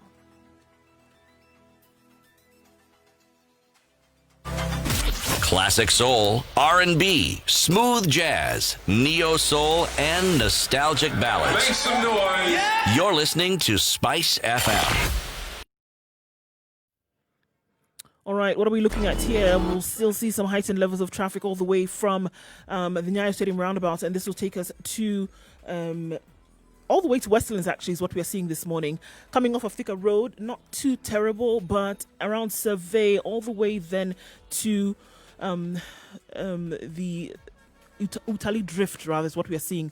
That gets a little bit messy. And then until the Pangani Underpass, you see now conversion of traffic between Kiambu Road, the Thika Superhighway, and then trying to get into the CBD. Expect more traffic into the city this morning, being a Monday morning. And then coming off of Mombasa Road, expect that as well. The expressway will lend to more traffic, and we expect this in the coming weeks. That's what it's likely to look like. But not too much in terms of crazy traffic this morning. If it does get crazy, we're right here to let you know. Spice FM KE, that's how you can reach us on Twitter. Let us know what you see.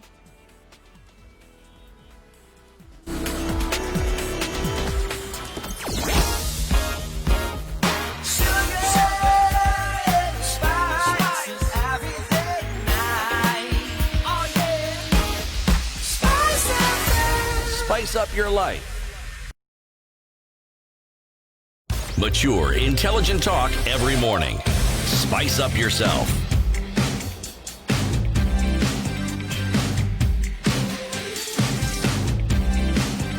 Mornings Done 28 minutes after 7. This is 94.4. Conversation, the Situation Room, broadcasting on Spice FM, on KTN Home, and online on www.spicefm.co.ke, as well as Spice FM KE on YouTube, Facebook, and Twitter. This hour, we are talking about the danger that lies in political rhetoric.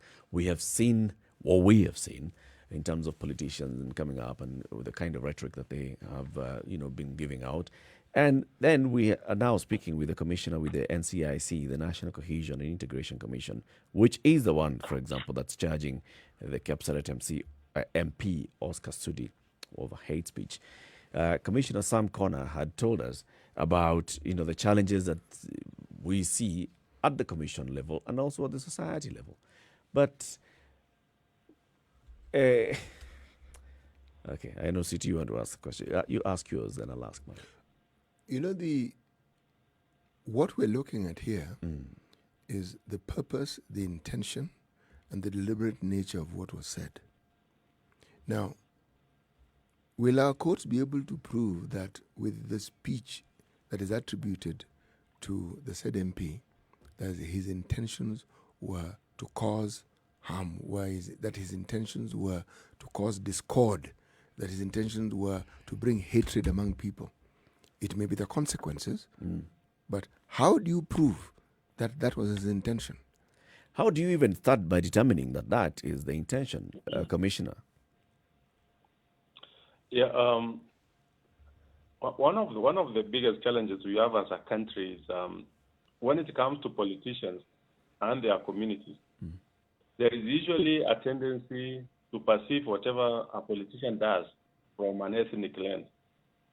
So in a situation where we are not as politicized as we are as a country, what the member of parliament says or does is left to himself and the law. And perhaps the person he or she is directing his insults or abuse to. But as you've seen, the act of a politician is usually immediately followed by ethnic mobilization around himself or herself. And what he or she says is also perceived to mean it's an affront against another community. Yes. So we need to distinguish between the individual and his or her act and also our communities. But as a country, we never see that. Whenever a politician is found to be engaging in some form of hate speech or dangerous rhetoric, their communities usually begin to mobilize and to begin to support. And you've seen that in the last 1 week, where this was supposed to be an issue between the MPs and the first family, perhaps, or any other person. But now, if you read and listen to what people are saying, it looks like it was something between two communities or between two political alliances or formations. So that is where now it becomes very problematic for anyone even to pursue this case, because if it was just the law and the MP, it is easier to do it. But now when you bring the community and the collective dimension to it, it further complicates it. Because the people who are supposed even to give evidence in such situations are those who might have been closer or nearer to where the action was or the crime was committed. But if those ones are unified in defending the politician or the MP because of their ethnic identity, how do you then expect to prosecute such a case? So we need to separate the individual versus the community, the crime, and whether that crime or utterance has ramifications that go beyond the targeted individual. But you see, that's the reason why we now have an institution, a commission, a constitutional commission such as yours, such that it will be able just to look at the law and interpret the law and then take it to a judiciary which will also interpret the law. Is the challenge here the fact that you must then prove that what was said was hate speech? I mean, how, first of all, do you determine that what Oscar Sudi said was hate speech and what somebody else had said is not hate speech? I mean, the definition and the limits of what constitutes hate speech are clearly understood, at least for us as a commission, and I believe in the prosecuting institutions. When you use threatening or abusive or insulting words or act in a way that displays any form of threatening behavior, then that constitutes hate speech. And you can do it verbally, you can do it in writing, but also there is another definition that you must present or direct that act in a public way, that other people feel threatened or others feel incited and so on. So the definition is clearly understood. And for us, as I said, it is very clear that when you have any threatening, abusive, or insulting acts or words that incite or threaten others, that is hate speech. But that said, we still need people to come and, first of all, say that whatever the MP or whoever said or did is threatening to them, or they felt that what he or she did was abusive or insulting enough to the point that they feel aggrieved. If we don't get people coming forward to say that whatever the MP did is threatening to them, ours is to remain impartial and to ensure that we do not victimize people just for words that were mentioned. Then but it you see seems, now, based on that, it seems that almost none of the cases of hate speech then would go towards any kind of prosecutorial levels. It just seems that way, because if you have somebody having said something at some point, if somebody had said something at some point and you don't have anybody who's going to come forward saying that they feel aggrieved or threatened, then that case essentially would be thrown out the window. And wouldn't then that give rise to more and more cases like this in the country, where people know that they will not be prosecuted, they know that there will be very little consequences to face, so this allows them to say whatever it is that they wish? Yeah, absolutely. And there is also another level before you even come to the level of hate speech prosecution. If, for example, somebody says something against me, the first thing is for me to ask for defamation or some form of maybe even defilement or something before you come to the level of hate speech. So there are things that can be handled at the level of the penal code as a criminal act or something that is between two individuals, that you've defamed me and I need to do this. What we focus more as a commission are those cases that cross the threshold of defamation, and now they become threatening to relationship between communities, how they relate and so on. So there is also a level where we can actually deal with this issue at the level of criminal defilement or defamation cases as opposed to hate speech. Where do you see this particular case, if I can just put it right there and say, now this particular case, where we're dealing with this particular MP and what maybe have been said, do you see that there could be then a chance where communities would be incited one against the other? How would you deal with this particular case? As a commission, we have a team that is working to make sure that we establish whether the case has reached the threshold of becoming hate speech. But from what you are able to see already, this particular case definitely has a potential of threatening relationship between different communities. You've seen from the way the different political formations have been mobilizing and responding to the case since it started. So as far as we are concerned, there is definitely a potential that this can create problems between different communities. But as I said, we are yet to get as a commission the full investigation and whether it has crossed the threshold to become hate speech. Has the commission ever taken any such case to its logical conclusion? As in, have we ever seen a situation where someone ends up actually serving jail time for an offense that is considered to be hate speech? Pardon? Has the commission actually ever seen a prosecutorial process go through to the point where somebody is actually jailed for hate speech? We have never gotten a situation where somebody has been jailed for hate speech. However, in most of the cases that we've been able to pursue, we also embrace conciliation as one of the options. If somebody confesses that they are wrong and they are remorseful and they will not repeat it, we also provide provisions for that. Tell us about some of these cases that you have brought about reconciliation in. There are quite a number, especially in the last commission before we joined in, where people who were involved in hate speech actually came forward and said that we are remorseful and that we will want to say sorry and we proceed with the case. There are quite a number of them and are in the public domain. So generally, when someone comes out and says, "Tumaliza hii kesi," okay, I confess, yes, what I said may have been injurious, then you sort it out. Those are the cases where we can say that NCIC has been able to win a case. But when you've gone through the court process, we also see very many times where a case is thrown out because of that high threshold.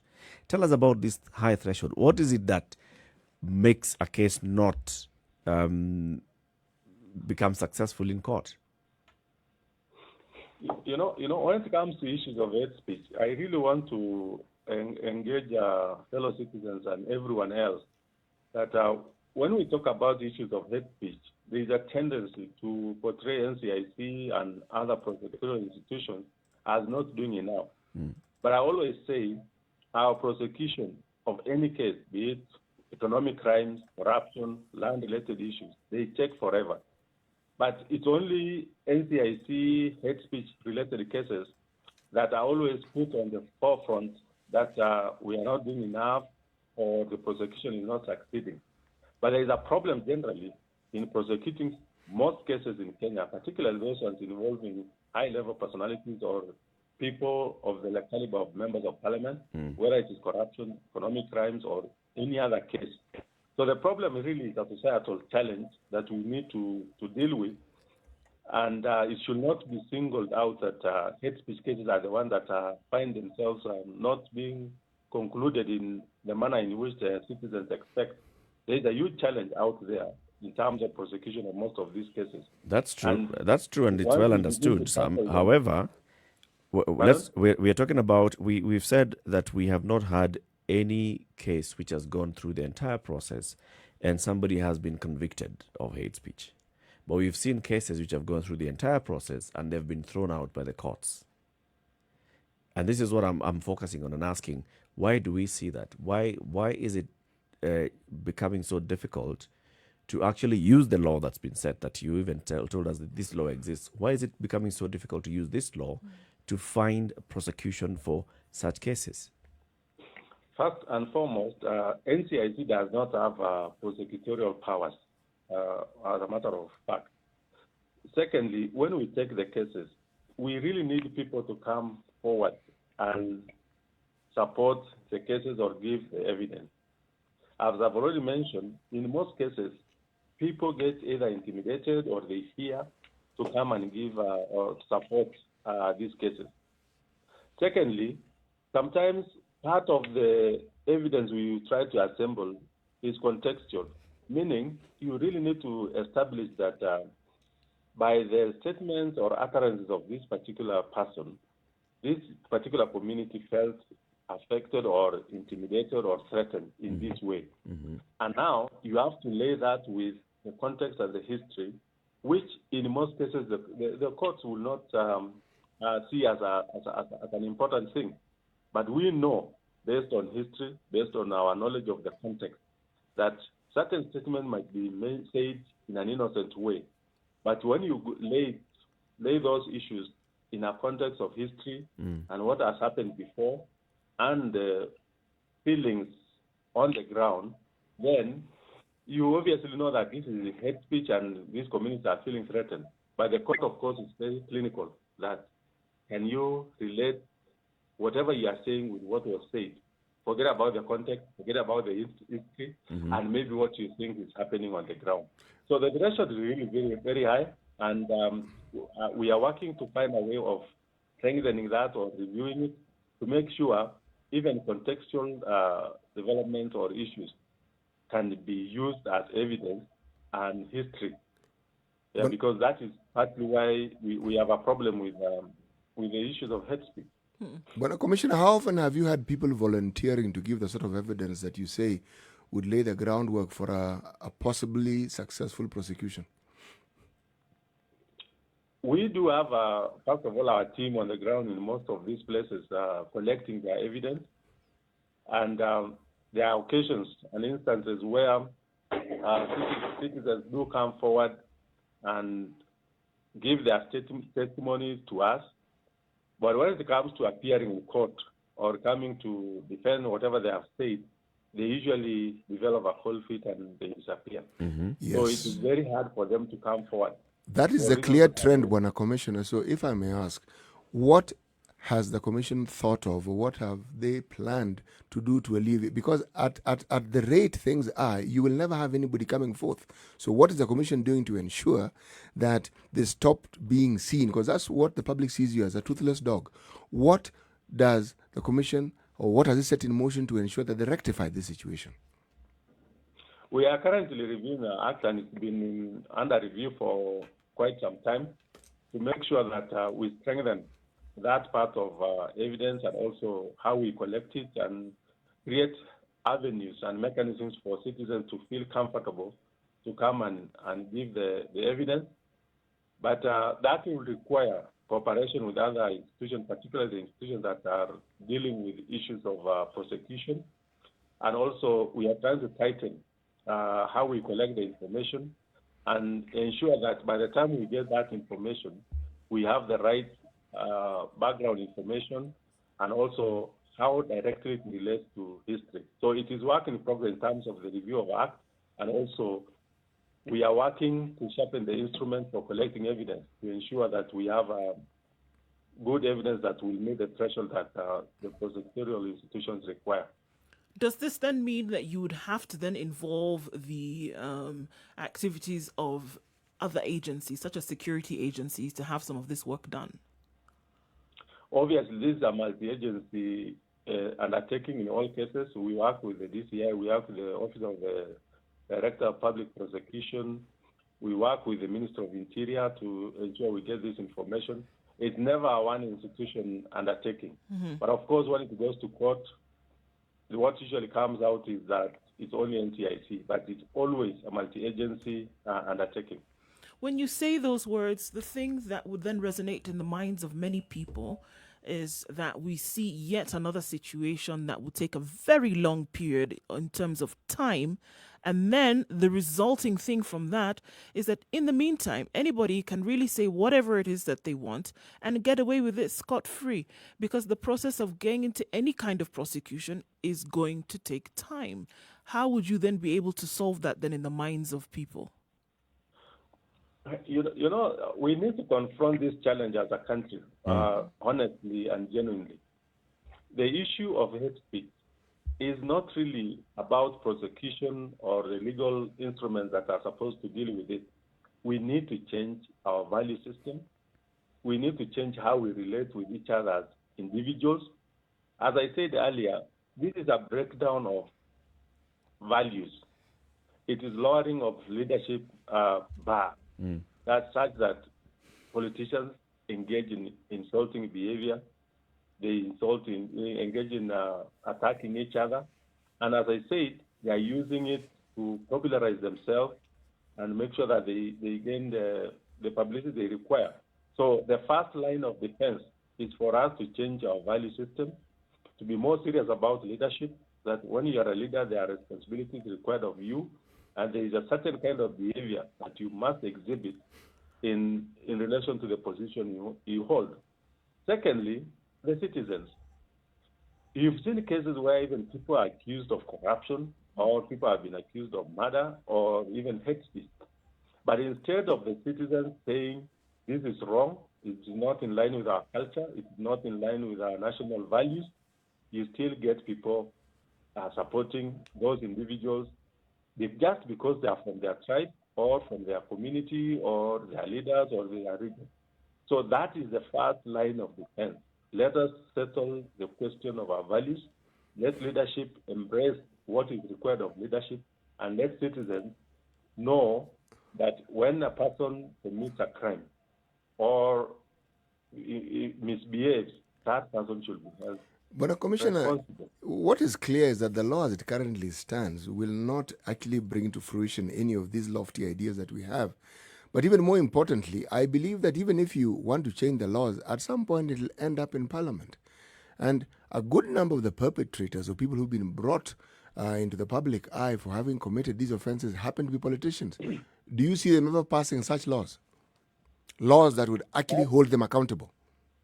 That is the other issue. And as a matter of fact, we are currently drafting some regulations to make sure people who are engaged in hate speech and that kind of behavior do not get cleared to run for electoral or political office or even in public service.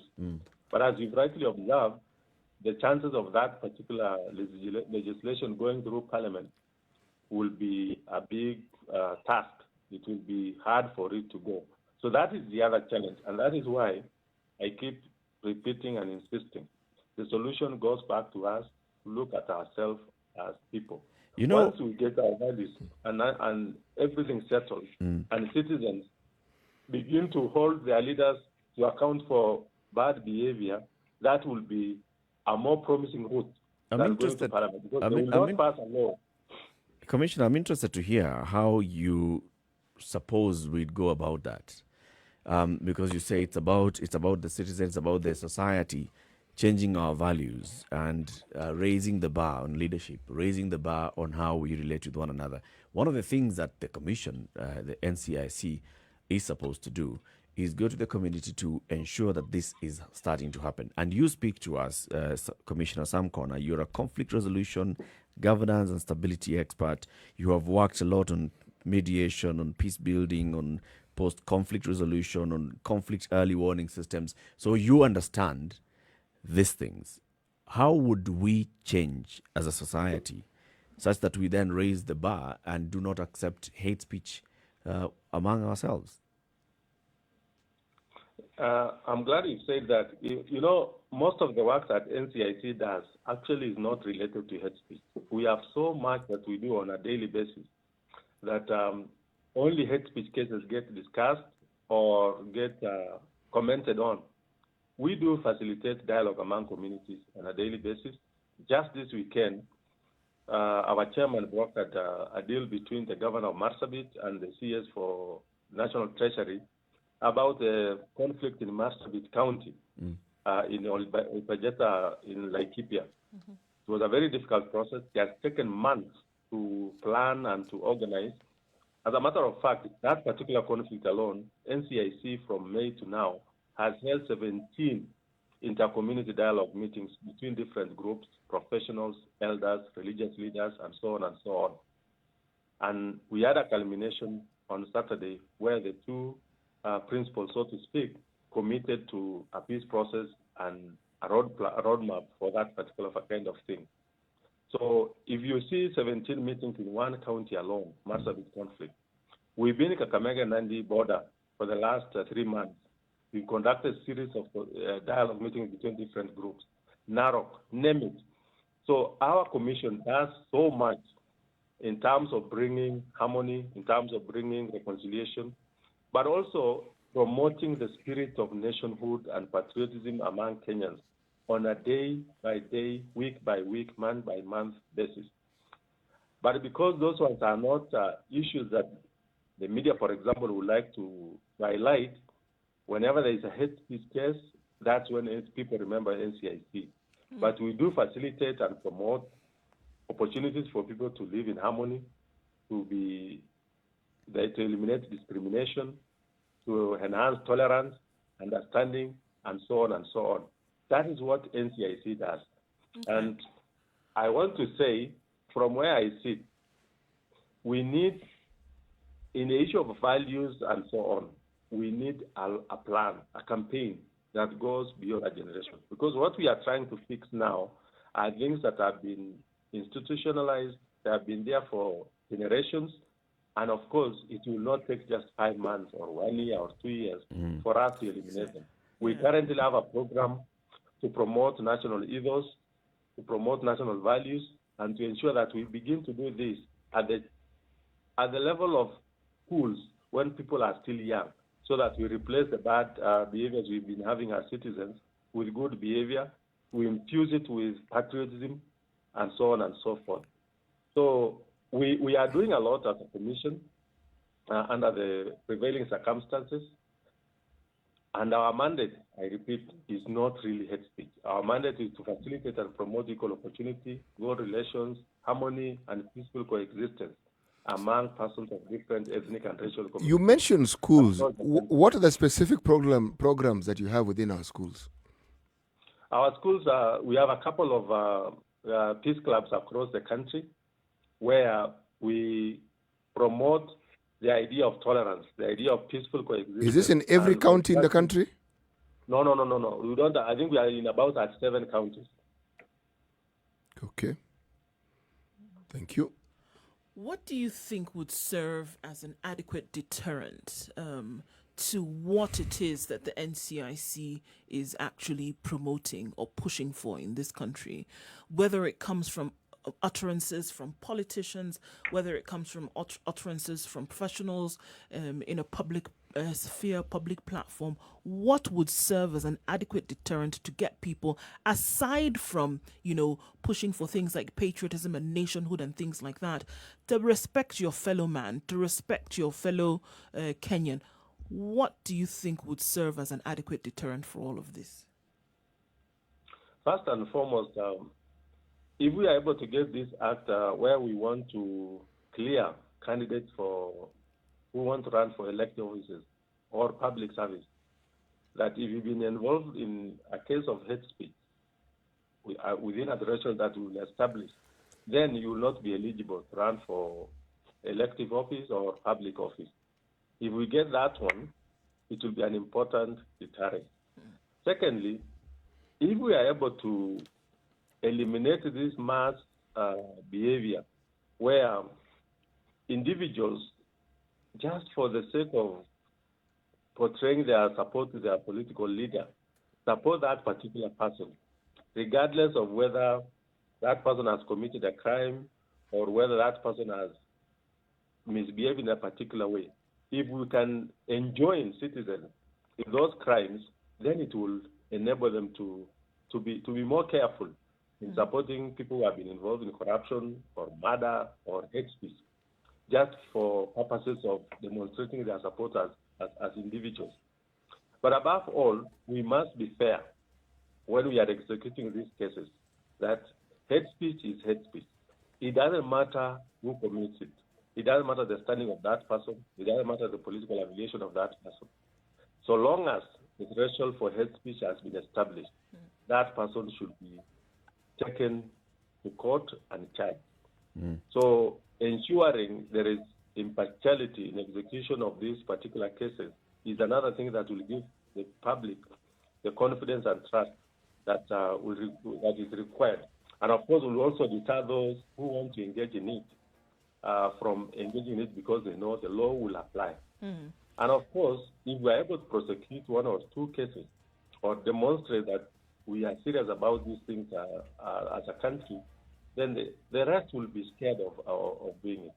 And of course, strengthening the collection of evidence amongst the citizens to ensure that they are able to provide it in confidence, that they will be protected, and even creating mechanisms where we can give evidence without necessarily somebody appearing in public. Yeah. So there are quite a range of issues that we need to tackle to ensure that this thing is settled once and for all. Well, we hope that we are going to see at least some of those issues being brought into the limelight or actually being actualized soon. This is it the 3rd or the 4th commission now since the establishment of the NCIC, and we still are seeing the same number of, when it comes to the public hate speech cases. Yes, there's a lot of background work that the commission does in terms of bringing cohesion and reconciliation amongst communities.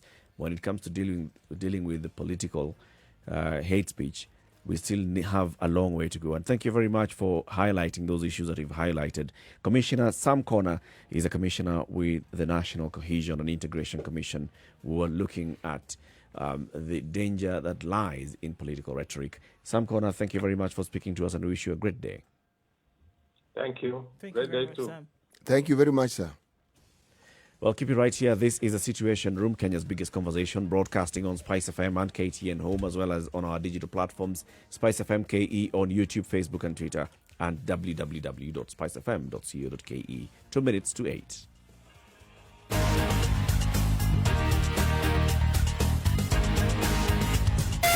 Spice FM, Malindi.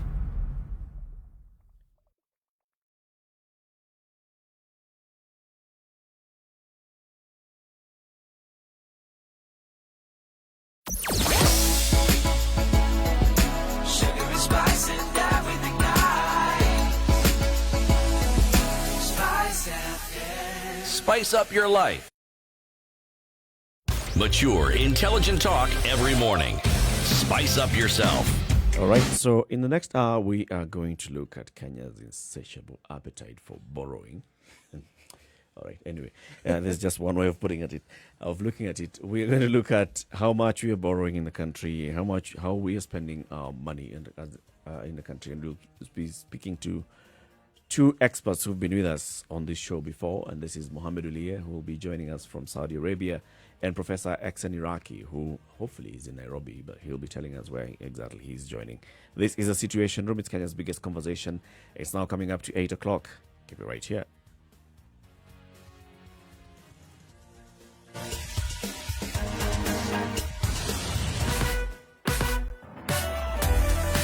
and spice and everything nice. Spice FM. Spice up your life.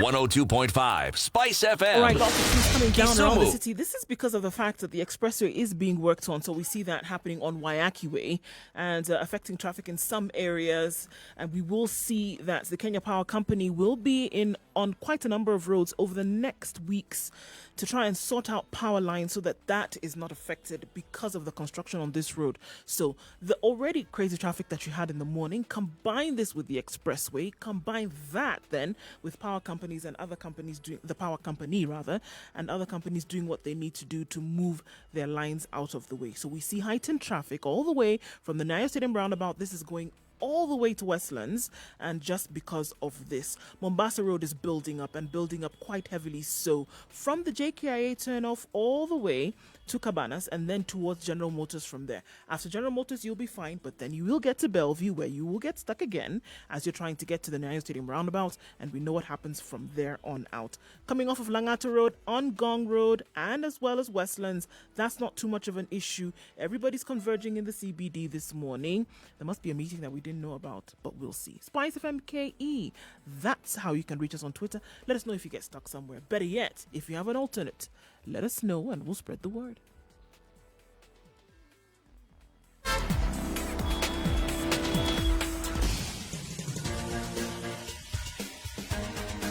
This is the Situation Room, the home of hard-hitting political commentary and penetrating insights about the state of the nation. This is a talk radio experience like no other. The Situation Room, a place for hard truths, debates, and elevated conversations. The Situation Room, witty, political, engaging, deep, controversial. In the room, we have C.T. Muga, researcher, academic, seasoned political observer, a fountain of wisdom in these politically uncertain times. Nduh Okoh, Nigerian by birth, Kenyan by choice, communications expert, Pan-Africanist, a truth seeker and believer in people power, and Eric Latiff, agent provocateur, the man in the chair, seasoned journalist, news hound, a man who believes in punching up, not down. This is the Situation Room. 2.5 minutes the after only 8. way Thank to you very start much your for tuning day. into the Situation Room. This is Kenya's biggest conversation. We broadcast this show every morning, 6 a.m. to 10 a.m. on Spice FM, Malindi 97.7, Njeri 90.9, Eldoret 96.7, Nakuru 96.0, 102.5 in Kisumu, 87.9 in Mombasa, and 94.4 in Nairobi. For the next hour as well, we are live on KTN Home and also live on Spice FM KE, YouTube, Facebook, Twitter, and www.spicefm.co.ke. Let's begin the hour with today's proverb from C.T. Muga. Only when you've crossed a river can you say the crocodile has a lump on his snout. only when you've crossed the river. Across. Only. One side of the river to the other. Only then. You're already done with crossing the river. Yes. That's when you can look back and start talking about the inhabitants of that river. And you're a safe distance away from the banks of that river. Then you can say all you like. Right. Right. So let's talk debt, shall we?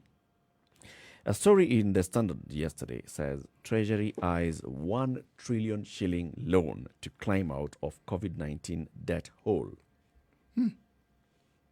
Trillion should do it. To climb out of a debt hole. So you borrow $1 trillion so that you can climb out of a debt. So instead of the debt that we already have, we will now have added to that debt. So essentially we are being told, let us climb out of this hole by creating yet another hole. That logic is interesting, wouldn't you say? So we're borrowing from Peter to pay Paul. Yeah. I think we've added Nathaniel to it as well. There's somebody else in the running here. Yes, because that logic is something I don't understand. We already have a debt, eh? You already had a debt.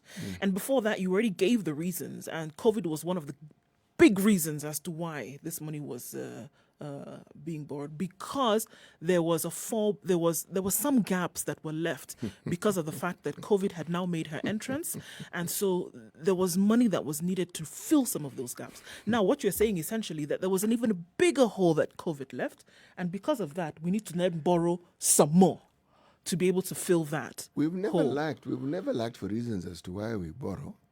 Eurobond 1 to 1, 2. We've never lacked for reasons. It's for development. It's a bit dizzying when you think about it, because I thought about that yesterday. I thought, okay, well, you know what? It could be for development. There could be some projects. Well, really? Well, yeah, I mean, there could be some projects that are hanging around that, that need to be which completed. hadn't been planned for before? I honestly cannot put my finger on even one of them, CT. I really cannot. But if that's the reason that is going to be given, then I think that it would just be the right thing to be able to show Kenyans that this 1, 2, 3 is actually what we're putting this money on. Don't forget that a major chunk of what was borrowed in the month of May was to actually fill a budget deficit for the previous year. Yes. Remember this? Do we remember? This is actually what happened, to fill that budget deficit. Before then, we went into the months of June and July for the new budget, which already going in, there was a deficit. Yeah, this may be a bit difficult to understand unless you go back to the very beginning when this particular government took power. We had something that this country wasn't accustomed to speaking about or experiencing. It's called a surplus. I thought you were going to say the truth. No. But okay. The surplus was the truth then, also not very difficult to accept, because we've been bombarded with debt after debt after debt to the point where we believe we've always been in debt. Yes, we have, but we had a surplus. The sum that has been touted from time to time was 4 billion. Not shillings, dollars. Surplus, we had. Remember, that particular government, as we like saying in this particular studio, was also known to have done something we never thought could be done. We had amassed sufficient resources to actually ensure that we could meet our budgetary needs. What we have now is the complete... let me rephrase it. What we have now is the nightmarish proportion of the worst case scenario that you could ever imagine. So we are now borrowing 1 trillion shillings in one financial year. Yes, we are. Right? In addition to what we already owe. In the first financial year under the Jubilee administration, we only borrowed about how much? 326 billion shillings. Only. In 2013, 2014. Only. That's how much we had borrowed. After we'd extinguished what we found. Right? So now, 7 years down the road, we are borrowing 1 trillion shillings in a financial year. Yes. In a 3 trillion shilling budget. Yes. With a capacity to raise locally about 1.4 trillion shillings. Yes. Right? How do you like that maths? Already, we've been told by financial experts that out of the money that we are able to raise in any financial year, about 900 billion goes into repayment of loan. Yes, it does. So you're borrowing 1.4. Oh, that's before we've added this new loan that we're about to acquire. Yes, of course. And before the repayments for that start kicking in. Anyway, let's just expand this conversation. Let's bring in the experts and the big guns on this. And the first one to talk to us is Mohamed Ulie. Mohamed Ulie is a senior analyst with the No, South Africa. Saudi Saudi. Arabia Monetary Authority. Mohammed Aliya, good morning and thank you very much for speaking to us. Thank you very much, Eric. Good morning, Spice team. Good morning. Mohammed, you look like you're in a very nice looking, that's a very beautiful background you have there. Yes, it's a good place to be. Better than Kilmero, where you are, I think. It's better than the King Hero Institute, right? And the next person to speak to us is Professor Xen Iraqi, economic analyst and lecturer at the University of Nairobi. Professor, good morning. Good morning, how are you? Very well. Well, thank you. Not in such a good place myself. No? Well, I'm working very hard in the house. it clearly looks so, Prof, because you're almost wearing a hoodie. And you can see on my face, I'm very serious. We can see on your face, and the hand on the side of your face is actually lending to this belief. That's a serious posture, Professor. I am thinking about crocodiles. Don't insult it until you cross the river. I saw one yesterday, but I didn't like it. No? No, crocodiles have not been known to win beauty pageants, so... But they win competitions while eating. Oh, yes, they do. They're Yes, good they do. eaters. Getting straight into this conversation, Mohammed Aliya, yesterday, when the news of the 1 trillion shilling plan, the plan to borrow 1 trillion shillings in the next financial year came up, immediately you went onto Twitter and you said, finally, net borrowing is 1 trillion shillings. No one listens. Wait for the implosion and blame game. No one listens to who, Mohammed? Well, Eric and the team, there have been a few people who have been making a lot of noises over the last 5 or so years.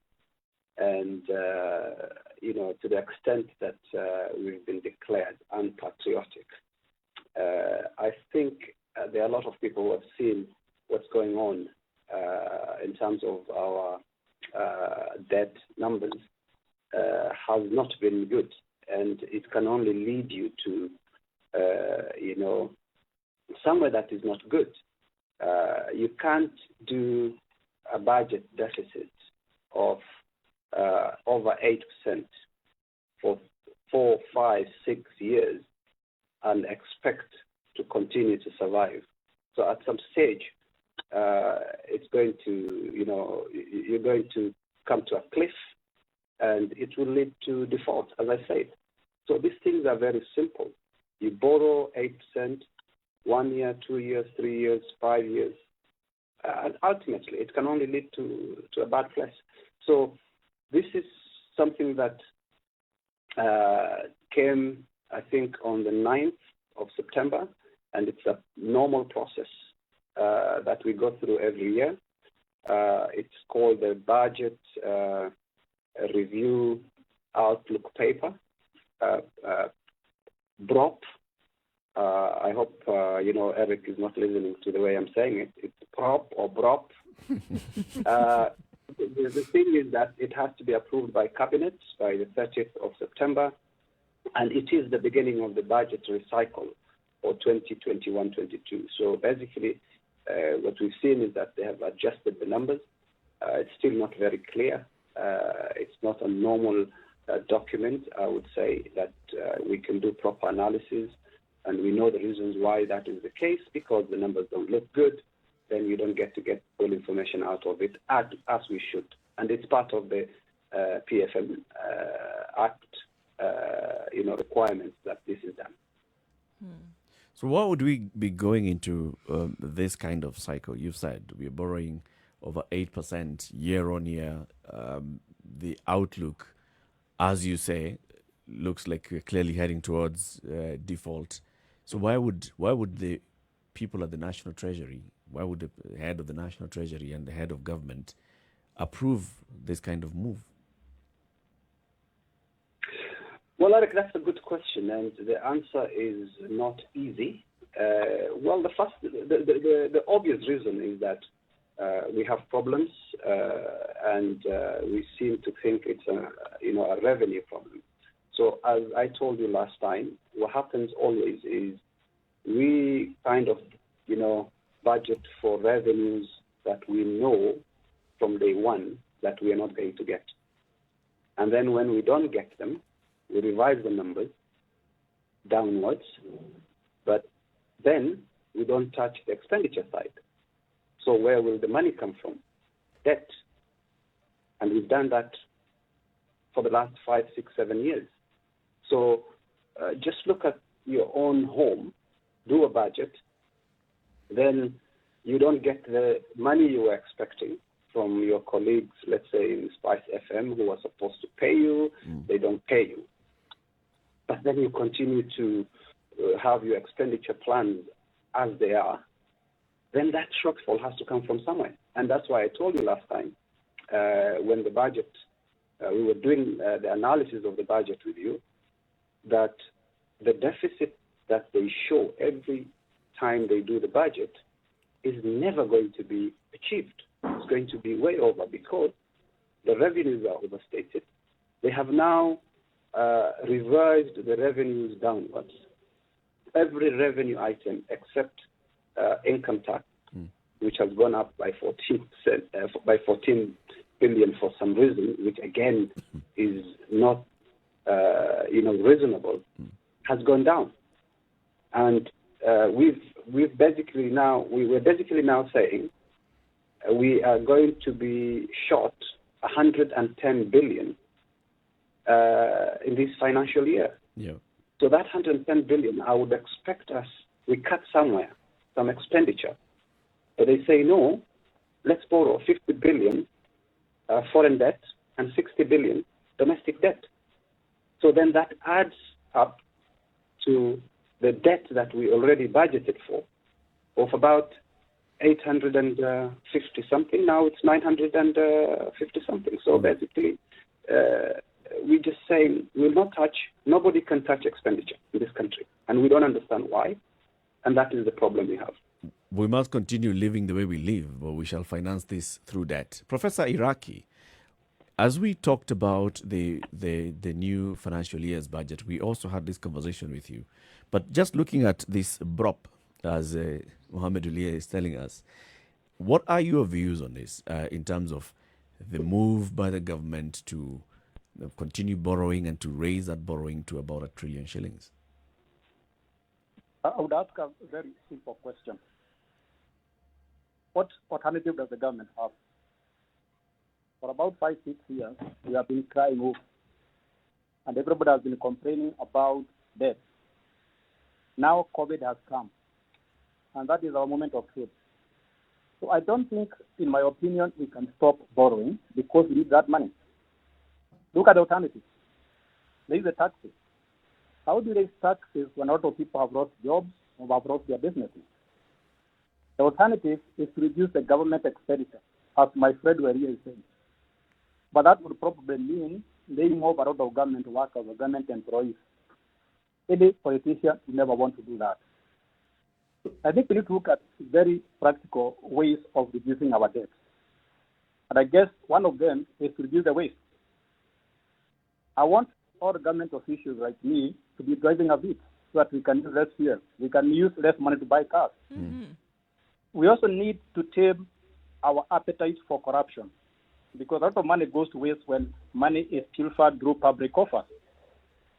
But I think the best way to deal with debt, because inevitably we cannot live without debt the way things are, is probably to start thinking our development model in a different perspective.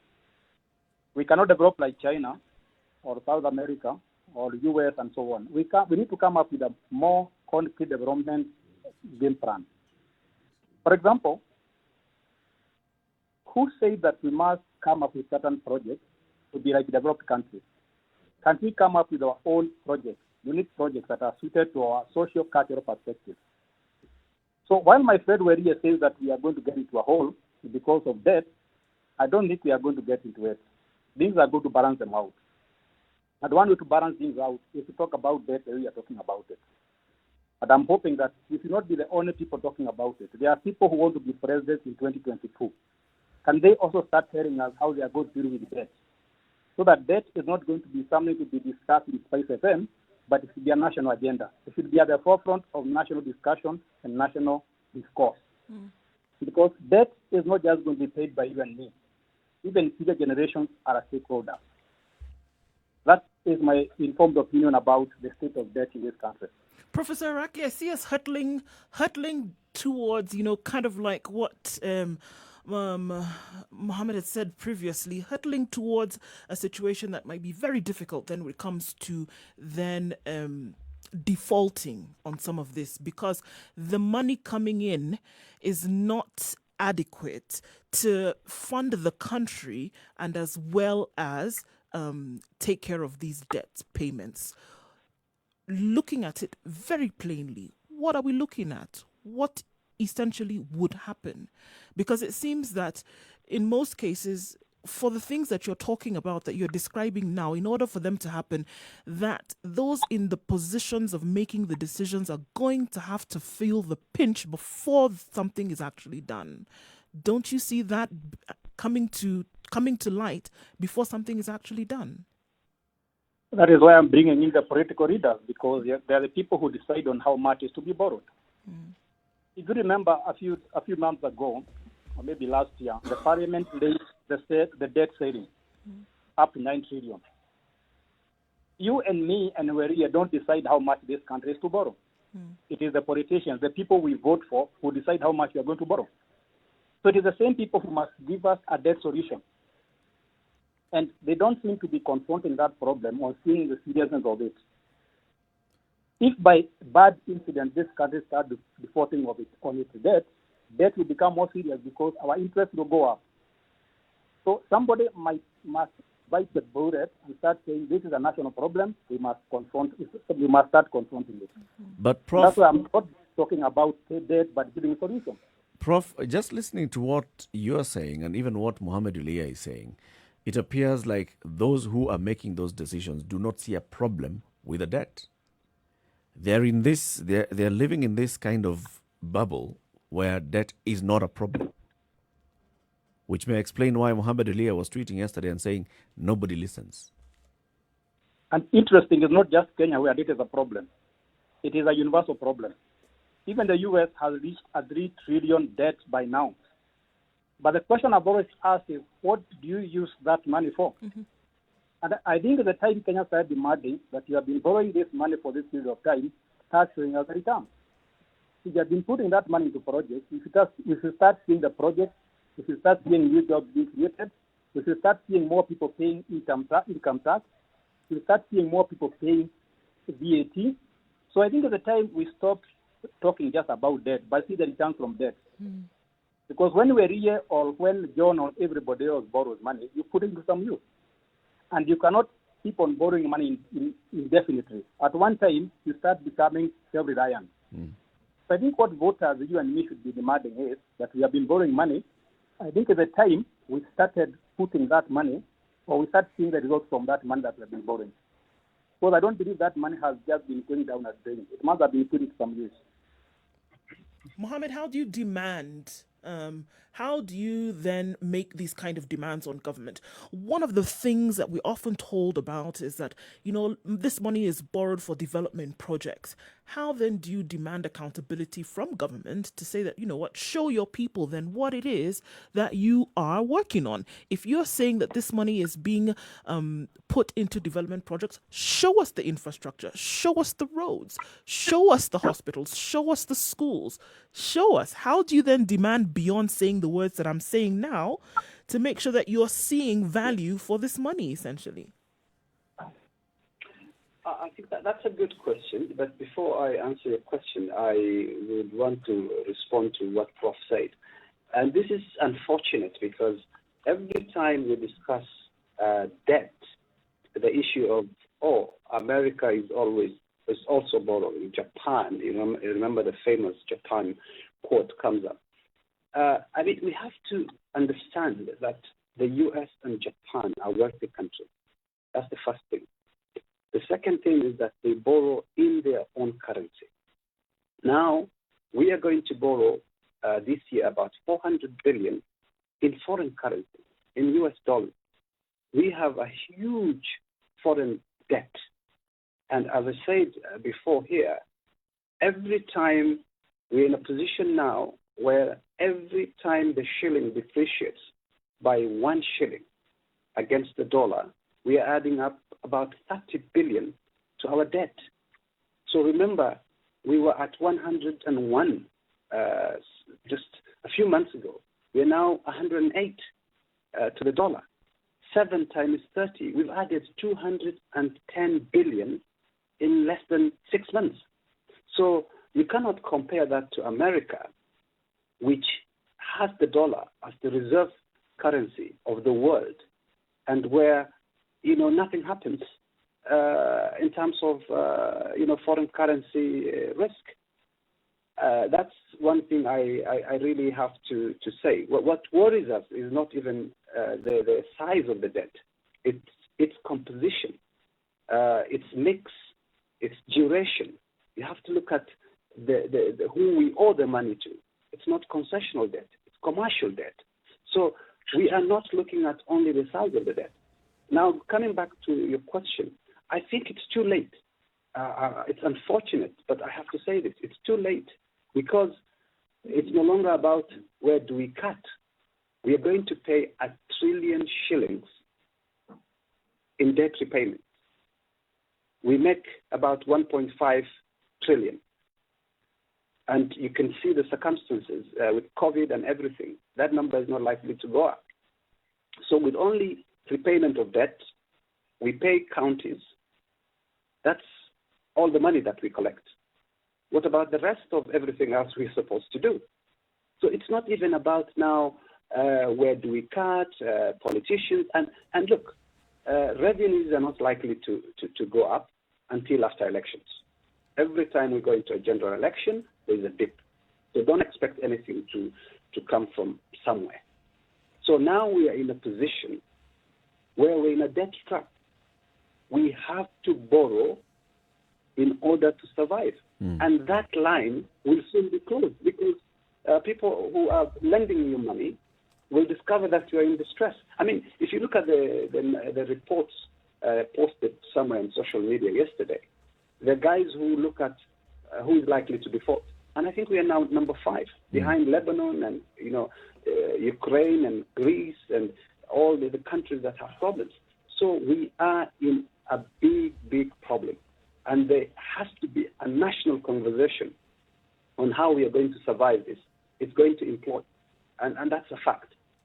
So let's take a break and then come back and look at how then we can have this national conversation and how we can put those who are in positions of leadership, who are making these decisions to account. We are speaking with Mohammed Elie. He is a senior analyst with the Saudi Arabia Monetary Authority, and Professor Exen Iraqi. He is an economic analyst and a lecturer at the University of Nairobi. What we are discussing this morning is Kenya's debt. Is this an impending implosion in terms of our debt? Taking a quick break at 26 minutes past 8 o'clock right here on Spice FM and KTN Home. We'll be back shortly. This is Kenya's biggest conversation, The Situation Room.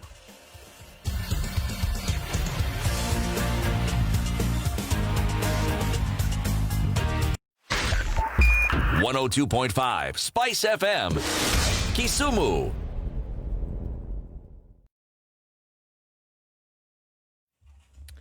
We're going to see those partly cloudy conditions for most parts of this morning in Nairobi, going to highs of 26 today and coming down to a low of 13 later on in the afternoon. Nakuru is mostly sunny at 16 degrees, going to a high of 23. We'll see partly cloudy conditions in Njeri, currently at 16 degrees, going to highs of 23.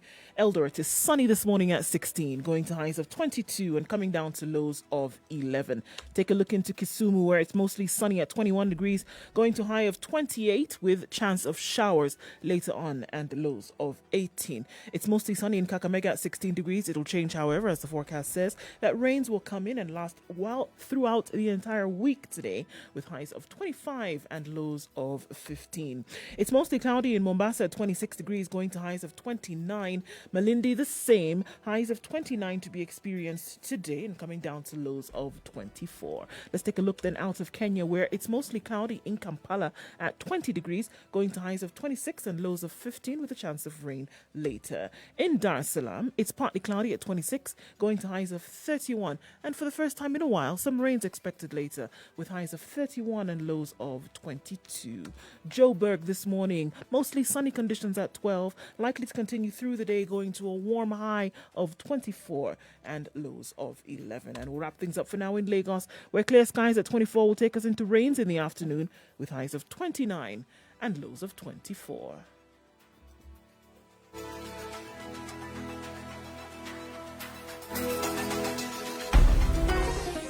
Chilled Spice.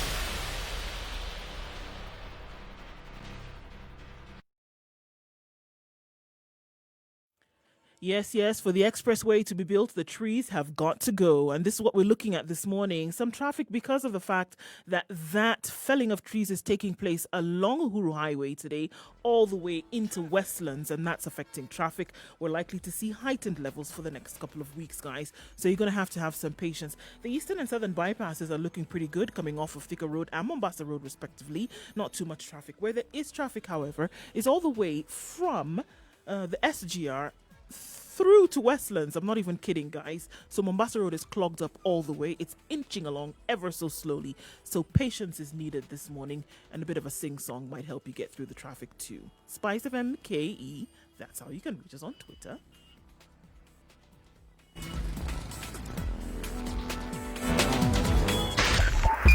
Spice FM.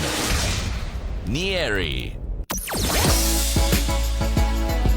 Sugar and spice and everything nice. Spice FM. Spice up your life. Mature, intelligent talk every morning. Spice up yourself.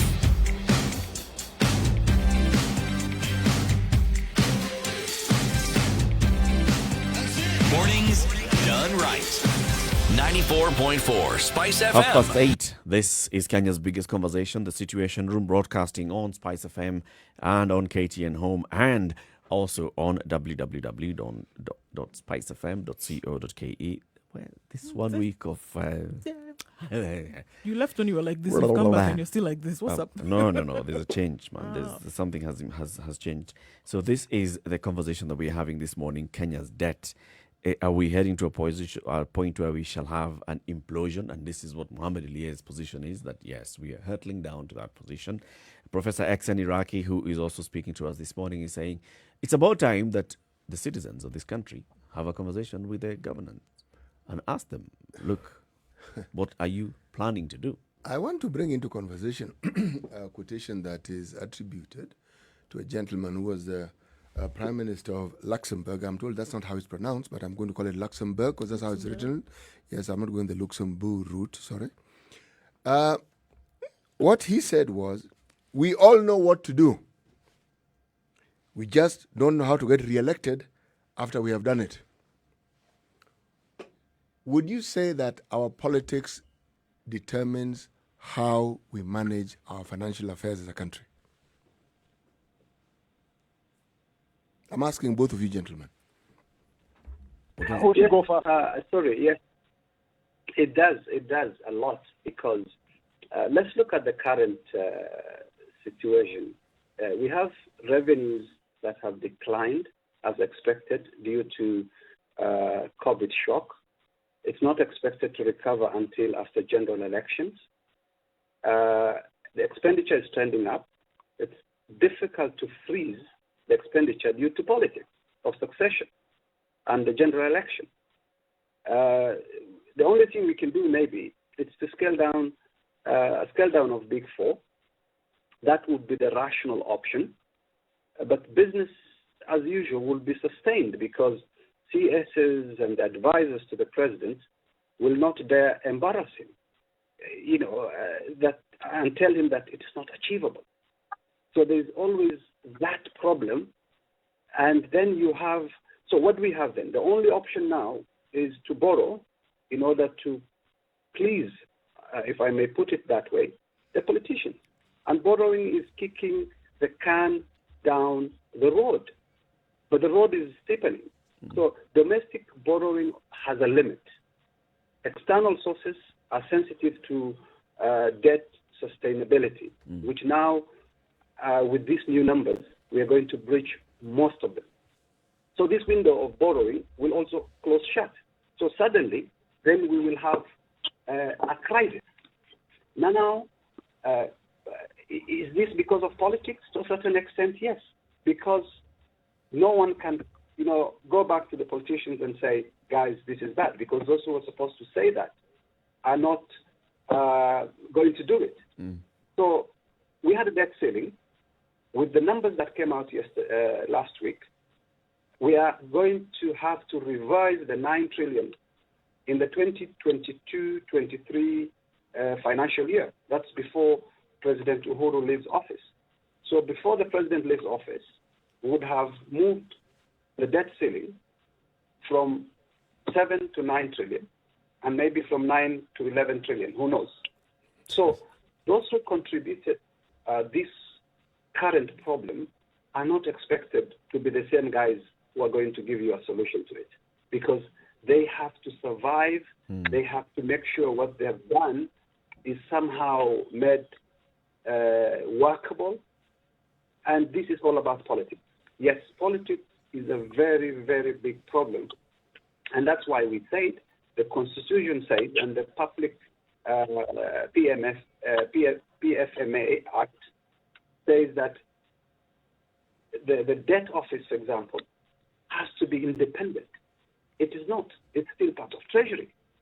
So, the DMO, which is the Debt Management Office, in any other country would come out and say, these are the numbers. It's bad. It's looking bad. But they can't say that now because, again, they're beholden to politics. So, yes, politics is the biggest problem. And it's the reason why we are in a debt crisis. Prof, what's your view on this? I'm holding a very hot potato here. You have to remember that politicians get into parliament in Kenya because they make promises. The ones they make promises, it's very hard to hold them accountable. The person who is supposed to stop politicians should be the voter. But look at when you have a budget in counties and you tell people to come for public consultation, they don't turn up. So because they don't turn up, because they don't question their representatives, they have a free hand. So the only way to stop this problem is to make sure that the voters are informed, that the voters can question the people they vote for. As long as they don't do that, politicians will continue doing what they want. Number two, I think at the time we started disengaging politics and economics. In Kenya, they are tied like Siamese twins. Look at a country like Italy. Government after government, maybe 40 governments since the World War II, but the country still continues growing. But the reason is the voters are very informed. The voters can question their arrest. The voters can hold them to account. So as long as our voters are docile, as long as they don't ask questions, we are going to remain in this particular hole. But then when you talk about the voters and the politicians, there's a conk that we are missing here. This is the public service. Because there are experts who are employed into public service, and they're the ones who receive the instructions from the politicians, and they're the ones who are executing this. What is their role in this? But I can tell you for free that politicians fear voters more than the public service. So the people who can only check the vote, the MPs is not the public service, it is the voter. And my friend Weri has said how the debt office is under the treasury. So you don't expect those guys to ask a lot of questions. Well, I hear what you're saying, Professor. I hear what you're saying, because, I mean, when you give the example of Italy and you say that, the voters or the people, for example, very interested and vested in what it is that their government is offering. We had examples from Switzerland, for example, that the government will not touch a project until the people have given their views on it, will not spend a dime until the people have agreed to it. And also realizing that the voter actually is the one with the power. So are we not looking at a situation on this side whereby the politician does not actually want the voter to know all of this information because it gives them a power then to be able to make a decision in the future? Is that what we're looking at here? But surprisingly, public consultation is the constitution. But the voters don't go for public consultation. But are we not looking at a chicken and an egg situation in terms of which came first? The people are not going to seek this information because they realize that nothing will be done about it later. So there's a certain kind of apathy that has set in. So nobody will really go because they realize that, all right, even if I come and participate, publicly or otherwise, it's not going to be taken into consideration on a national platform. So awaken the voters. Let them realize what is at stake in the decisions they make. Let them see that what they consult for makes a difference. That is in the Constitution. Because if you let the politicians and leave them the way they are, they'll do what they want. So eventually the starting point is the voter. Let me show you up. Let me show up a bit. Okay. There was a time I was taking a walk in one of the streets in Jackson, Mississippi a few years ago. And I found a meeting. And I decided to stop and find out what was happening. It was a public consultation about naming a street. Are you getting what I'm saying? Yeah. Mm-hmm. Naming a street. That is how serious voters are in other countries. After all, the politicians don't use their own money, their pocket money. They use our money. So how can I pay taxes and I don't follow how it is used? So I think the voters need to be educated to realize that once they pay the taxes, that's not the end of the story. They should be mad that money should be put in the right use. And one of the best ways to do that is to make sure that they vote into parliament, women representatives, MCAs, people who can stand for their rights, and people who can do what they're supposed to do after they have been elected. But what happens after we vote these guys in? We stop, we leave them, they do what they want. But if we are always vigilant, they'll do the right thing, including managing the public debt. But from your own point of view, Prof, what is it that makes the voter behave the way the Kenyan voter is behaving? Why is the Kenyan voter? One of you has explained very well that they have realized that whatever they do, nobody is going to make no difference.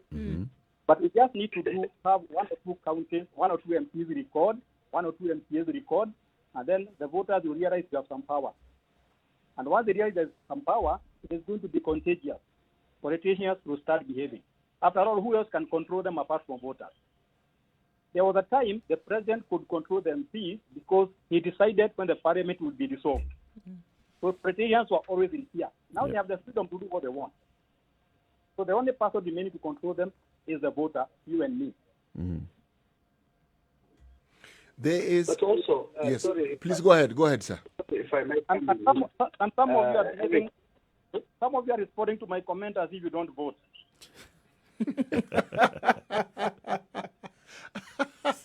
I think if I may add, go ahead, Willie. If I may add something on public participation. If you look at this document which came out 3 days ago, on the 9th of September, which is the budget review outlook paper, it's actually out for public consultation. So it is supposed to be presented to the cabinet on the 30th, by the 30th of September. But look, you put something in your website and say, there it is, public participation, very technical document. Do you think Wanjiku would even understand that, number one? Number two, for those of us who have been responding to this document and who understand these numbers, even when we raised issues, we've been called names. I mean, there are people who would call you unpatriotic if you say we're going to default or the debt levels are not sustainable. It's like people are saying, hey, you're spoiling the party for us. And this is the problem we have in Kenya. Now, if you are not going to listen to the experts, people who have been making noises, people like David D., people like Kwame Owino, people like Professor Vaki has basically written. I mean, if you don't listen to the experts who understand the numbers, how are you going to be expected to listen to Njeri?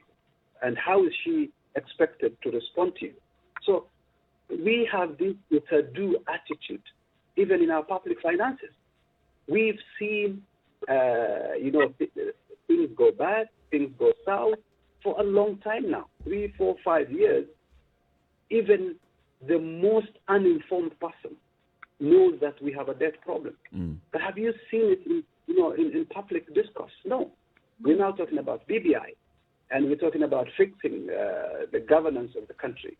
But nobody's talking about the finances because, it's a hot topic. And if you talk about the finances, the whole BBI will come to a stop because people would say, why are we engaging in all this stuff when we cannot afford, the basics? So it is a deliberate way to avoid this topic. But unfortunately, everything else you do or you want to do would be useless if you default and if you have a debt crisis, because the debt crisis then will lead to banking crisis, because most of these domestic debt are, held by the banks. They've been piling up, and then to an economic crisis. Then only would the politicians start to talk to Wanjiku, because talking to Wanjiku means the streets, like in Greece, revolutions, and that's what they're waiting for. Gentlemen, let me ask you a question. The World Bank, according to a report in the Business Daily on the 24th of July this year, recommended that projects amounting to 1 trillion Kenyan shillings that were started in the Kibaki era should be brought to an abrupt halt. They targeted 522 projects which they said were dormant, and that if they brought this to a stop, we might actually see changes in our financial fortunes. Now tell me, does the stopping of projects help? It depends on what the project are about. If it was about a hospital or a school or a maternity, then that does not help. And I think it is important that once we start projects, we finish them. And that seems to be another big problem in this country, that people start projects and never finish. If I'm an MP, I will start a number of CDF projects.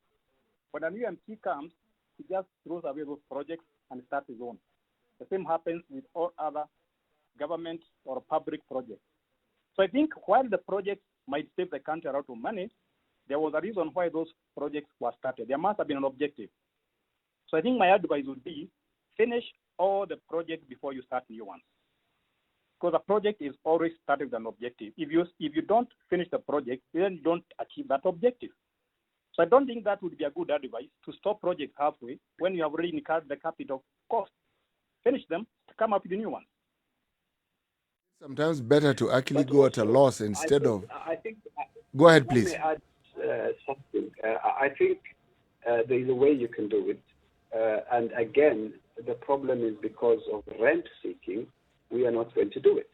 There are certain projects which have been approved. If you look at the debt numbers that we have now and whatever is planned between now and, let's say, in the next 2-3 financial years, it's already known. So we might have had commitments from our development partners for certain projects. And they even allow you to shift some of the approved loans elsewhere. So, for example, now we have about $20 billion of approved facilities, of which we have only used, say, $10 billion. We are left with another $10 billion.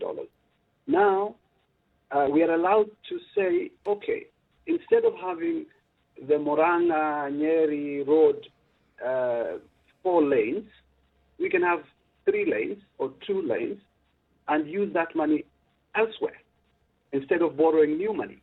But that's not happening and will not happen because the bureaucrats and the politicians favor going for new tickets because there's something in it for them. And that's a factor that we have, that's something that we have to always look at. This borrowing, every time you borrow a new ticket, there is something in it for these guys, especially commercial. That's why we have moved. During Kibaki's time, most of our debt was concessional, and it was by design. So you cannot do monkey business with the development partners that give you concessional debt. If you go for bank loans, there are a lot of things that we've seen happen.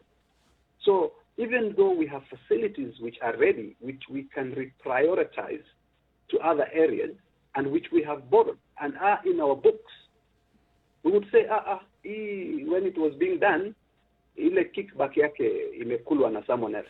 Let's look for a new ticket. This is the problem. This is why we keep on piling up new loans all the time. And reprioritizing projects is not a big issue. If you see a project has failed or is not worth it, you have to reach a certain point where you have a stop loss limit, where you say, I cannot go into this anymore because it's worthless. And that's the problem we have, Eric, because every new ticket is an opportunity to it. But let's also remember that most of these projects are political. They have some political components. Because if I'm going to have a big project in my constituency, I'm attracting votes. And the more I distribute them across constituencies, the more votes I'm going to get. So I have a smaller project there, another smaller project there, and then everybody will be touched by the project. So I'll get more votes. And I think it's important that before we start projects, we always do a feasibility study. So the question of projects not getting finished will never arise. So people don't just wake up and start projects. You're supposed to plan for them. See the benefits. See the benefit, who is going to benefit, and the amount of money you are going to pour into that. So I think this idea of having projects that never get finished should not be part of our vocabulary and our discussion. What I was asking, Professor, is that sometimes isn't it better to just cut your losses? It's possible to do that, but that should not be the way to go. I have also had projects that I just stopped and did away with them because I found they will be more costly in the future than now. But these are projects costing a lot of money. It's not a project for me to buy a pair of shoes. It is billions of dollars. So why should we be putting public money into holes? There are people who are employed to plan, do feasibility studies, do the analysis. Why should they give us projects that don't work? I think the projects work. It's not that they don't work. The projects, I think, even by the time you're being given money, you are the economist here. People who give you money for things they think will work, because if they don't work, then how will they get back their money? So then why don't they get finished if we had agreed they're going to work at the beginning? I think we're just trying to defend the people who are not doing what they're supposed to do. Simple and straight. It's people who are supposed to be doing things that they're supposed to do and they're not doing them. And then and you brought this back to saying the citizens are the ones who ought to be demanding better. What's the role of the civil society? You know, because we're talking about a citizenry that may not even have access, for example, this particular document. Now, Mohammed Elia is telling us the 9th of September, this document is published on a government website. It's heavy, it's technical. Only a few people would be able to look at it and would be able to understand exactly what it means. How do we engage the citizens using maybe a middle tier like the civil society? Why is the civil society in Kenya today? I've been hearing about them, but they have not been active as they used to be. They have gone silent. I don't know where they have gone. There are those who say, Professor, there's a new generation of civil society, and that maybe Spice FM is one of the civil society now. So we are bringing that into the discussion. Perhaps. I guess also people like yourself and Mohammed Elia and the others, Kwame and even David Ndii and the others who have talked about it. But then how do we roll out this information further and to the lower part of the grassroots, so that, like you said, if it's about people demanding and people understanding and saying this is how much you have budgeted this year, and this, we're just looking at the budget itself and what you intend to do with the money for the next financial year, there are very many things that you must not do in the next financial year. Looking at the budget itself and seeing this kind of heavy deficit and understanding where we've come from, pushing that the legislators also do not approve this budget as it's been presented. Because you see, Parliament just looks at this budget, can see the problem. I'm sure there are very many legislators that you speak to, Prof, and even legislators that Mohammed Elia speaks to, and they'll tell you privately that, hey, yeah, this budget has serious problems. But when they go to the floor of the House, they'll pass it.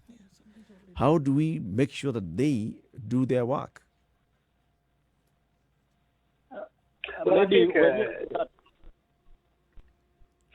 think we have a problem, as I said, throughout the budgeting process. I mean, budgeting starts with the formulation stage, then you have basically the adoption stage, you have the control stage, which is the Office of the Auditor General. Now, the guys who are supposed to be checked for these things are Parliament. And unfortunately, again, there is the pork barrel, which they add something onto it instead of cutting, because whenever they complain, they're only complaining because certain parts of their constituencies, there's nothing in it for them. And once they're given, they keep quiet.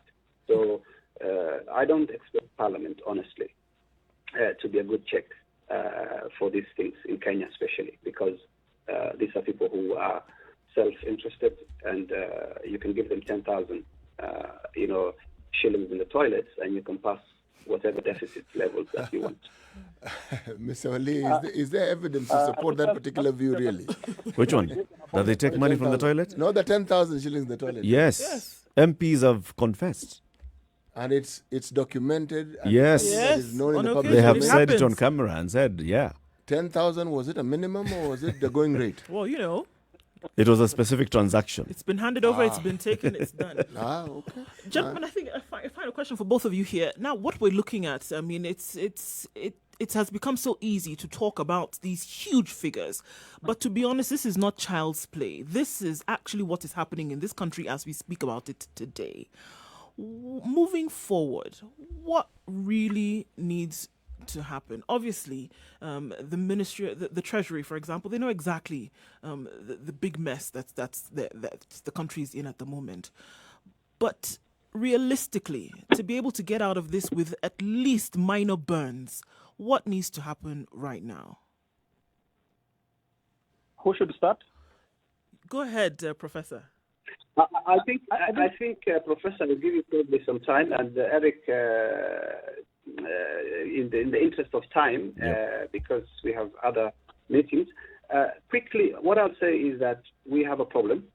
We are in deep problem. To get out of it will not be easy. We need to restructure our debt. That's something that we have to do. We need to stop what we have not started. The Big Four, I have always said, is not feasible. By the time it started, we had already used every space that we had. We also need those who contributed to the mess cannot provide a solution. You don't expect this regime, this administration, to get us out of trouble because they put us in this trouble. That is very, very simple and straightforward. And they will continue to do even worse in the next 2 years left because it's election time and it's not a time for fiscal consolidation. We've been speaking about fiscal consolidation for the last 6, 7, 8 years. It's never happened. Every budget, we start with a deficit and it goes higher than it was budgeted. So soon we will not be able to borrow because that window will close. The domestic debt, as I said, has a limit. Once we hit the crisis, then it will sort itself out in a very bad way. Very, very bad way. Thank you, Mohammed. Prof, as you respond to this as your final comment as well. I think I want to be a bit more optimistic. I think this country has faced a bigger problem in the past, and we have confronted them, and we have gone over them. I think if everybody in this country, from the presidency, the MPs, the judiciary, the ordinary citizens, confronted the problem of debt the way we confront other problems, we can go over it. Because one of the things that we must do immediately is to start with, is to bring economics at the front, we take economics at the back. Not that way, but we bring economics at the front, then we bring politics at the back. If things were looked that way, I think we are going to start seeing a change. Because nowadays, everything is about politics. Then economics and business comes back. Yet the same politician, the same political leader want money. So let's stand the other way, bring the other way around. But any decision we make in this country, from your home, to start from, does it make economic sense? Once we see economic sense, then we can look for political sense. I think that is going to make a change as we approach 2022, because it is 2 years to go and everybody is talking about politics. When are we going to start working? When are we going to focus on economic issues, which are as important as politics, is not more important? So let's bring everybody aboard. And I want from today henceforth, the people contesting for 2022 should start telling us how they are going to solve our public debt problem. That should be the starting point. Very good. Thank you very much, Professor. Professor Hexen Iraqi is an economics lecturer and analyst and lecturer at the University of Nairobi. He was also speaking to Mohammed Uliye, senior analyst with the Saudi Arabia Monetary Authority. Thank you very much, gentlemen, for joining us. And thank you very much for tuning in to the Situation Room this morning, this hour. We were live on KTN Home between 7 and now coming up to 9 o'clock. We want to say a very big goodbye to our audience on KTN Home. We'll be back on KTN Homes tomorrow morning 7 a.m. to 9 o'clock. But the conversation continues on Spice FM 94.4 in Nairobi, Mombasa 87.9, 102.5 in Kisumu, 96.0 in Nakuru, Eldoret 96.7, Njeri 90.9, and 97.7 in Malindi. Because in the next hour, we will be looking at the politics of the country. We have gone into politicking. Is it too early to start politics? Is it the BBI just one way of just getting the whole country into the political season and political silly season, as we call it? Well, keep it right here. Join us in the next hour. Thank you very much for speaking to us or for watching us on KTN Home. Spice FM. Njeri. Mature, intelligent talk every morning. Spice up yourself.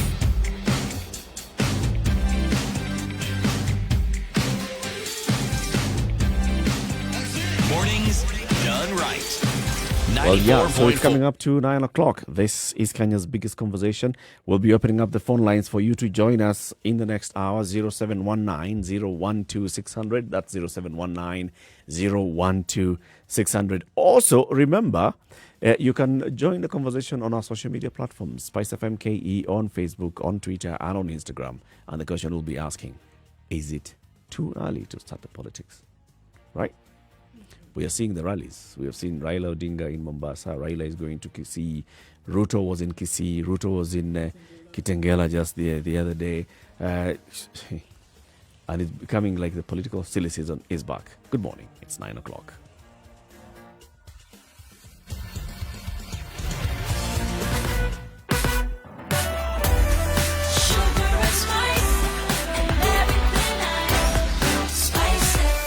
Spice up your life.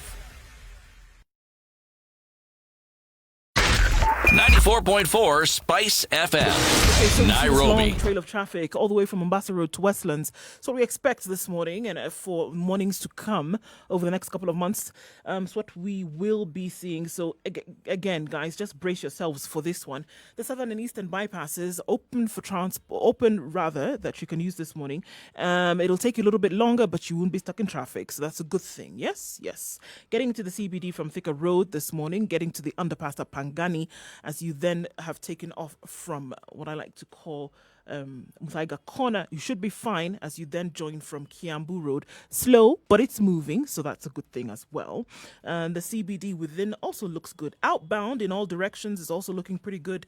It's inbound where everybody's converging today. Uhuru Highway is moving very slowly. But again, this is what we expect. We're still in the middle of traffic hour, late for a Monday morning, but we're still there all the same. Let us know what you see, where you might be stuck. We may be able to help you get through with an alternate. Remember, the bypasses can be used this morning. Spice FM KE. That's how you can reach us on Twitter.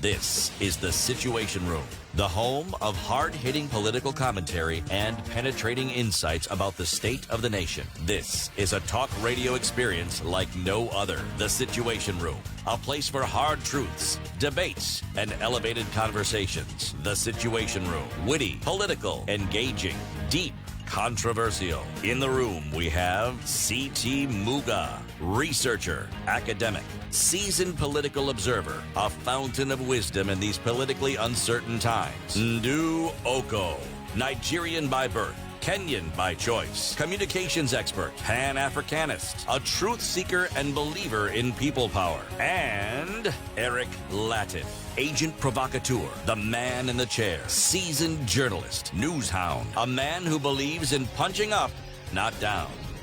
This is the Situation Room, the only way to start your day. After 9, this is Kenya's biggest conversation. Just as we go into this, let me just read this comment from Abu Jamal Dennis.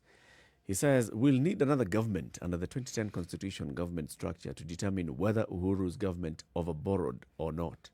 This structure is overcrowded. Loopholes are immense on how monies are wasted. There are only two options, borrow or overtax, and the latter is worse. We need another government to come and audit this government and determine whether this government, what this government did was making sense or not? Yeah. What's the public educator saying? Prop or prob? Prob. We Well, must okay. It's okay. looking back at that word. Let me just tell you what the word is. The word is it's BROP, Budget Review Outlook Paper. BROP, BROP. Brop. Okay, we must adapt, I think is what it's trying to say, to our unique structures to fund our budget caps.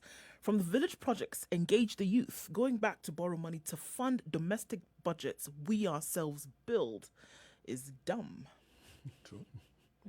Kwali kabisa.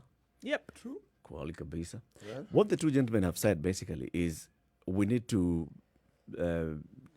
overturn things, right? We seem to be focusing so much on the politics of the day, and the politicking is on other political rhetoric. Oh, who's going to be the president? Whose debt do you owe? Who is contributing how much in churches and funerals? Who has more, clout? Who commands more people on the ground? Who has God on their side? This is what we seem to be focusing on, and yet we should be looking at what value are we getting from those in leadership. Eric, that's the dust. And that's why we focus on it, because we are made to focus on it. Mm-hmm. The real issue is, how much do I get? In all this. How much? Forget all these hate speech, love speech, not so much hate speech.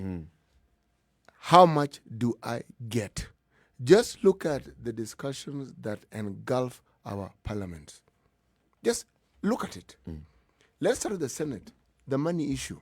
What is this thing really about? There are 2 or 3 levels of this discussion. Unfortunately, it has absolutely nothing to do with how much money is going to counties. Yes. Yeah. Let's look at even what the MPs have been discussing. Look at the discussion which went from our august houses now to civil servants. It's about how much do I get.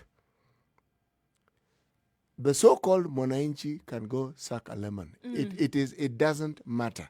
Now, if we don't have the money, then the solution, borrow it. And then when you want to pay it back, tax your people even more. Yes. It's a new form of economics. They want to... And my businesses will not be taxed. Exactly, and they should not be taxed. And secondly, you shouldn't point out these things that I'm doing.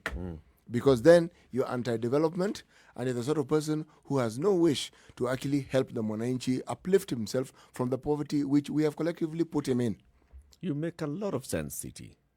Because as we speak now, those who are out there, baying for each other's blood, let's just name the two first of all. Ruto and Raila. None of them is talking about the debt. None of them is talking about the economic situation of the country. None of them is raising that as an issue. So the dust that we are being fed here is, all this other rhetoric that they are going, because they know that a budget of 3 trillion shillings means that you are not going to reduce. Remember what Walia said? You're seeing all these deficits in everything, but the government spending will not reduce. Government spending not reducing, not cutting back on any project, means that there are people who are going to do business with government, and their business is not going to be interrupted. It also means that the projects are not really the issue. They are not the issue. The projects are a channel. That's why, come sunshine or they will rain, not be they touched. must. Yes, and they must continue, because the World Bank has told them categorically, guys, you have around 3,900 and something projects going on. Of these, the ones which we know are dormant, kabisa, not moving. Nothing has happened in the last X number of years. 522. Removed just, And then there are others which amount to around 40% of what you're calling projects, which aren't going anywhere. Stop. Which means no more spending on them. Are we listening? No. We insist we must spend. And then 2022 is the choir master here. Because the 2022, all these people who are in parliament want to go back, either to being parliamentary, being in the National Assembly, or they want to move a notch higher. All those who are at the level of MCAs want to move a notch higher or retain. It's the way politicians think. Something better, or if not, maybe where I am. How do you do it? Where do you get money to ensure that you campaign? Because our politics is about money. None of these people are renowned businessmen where you can say, so and so is the one who actually supplies watermelons to the whole of these regions. You can't. You can't attach their money to any business. Yep. So there's no value that you can say they've been adding.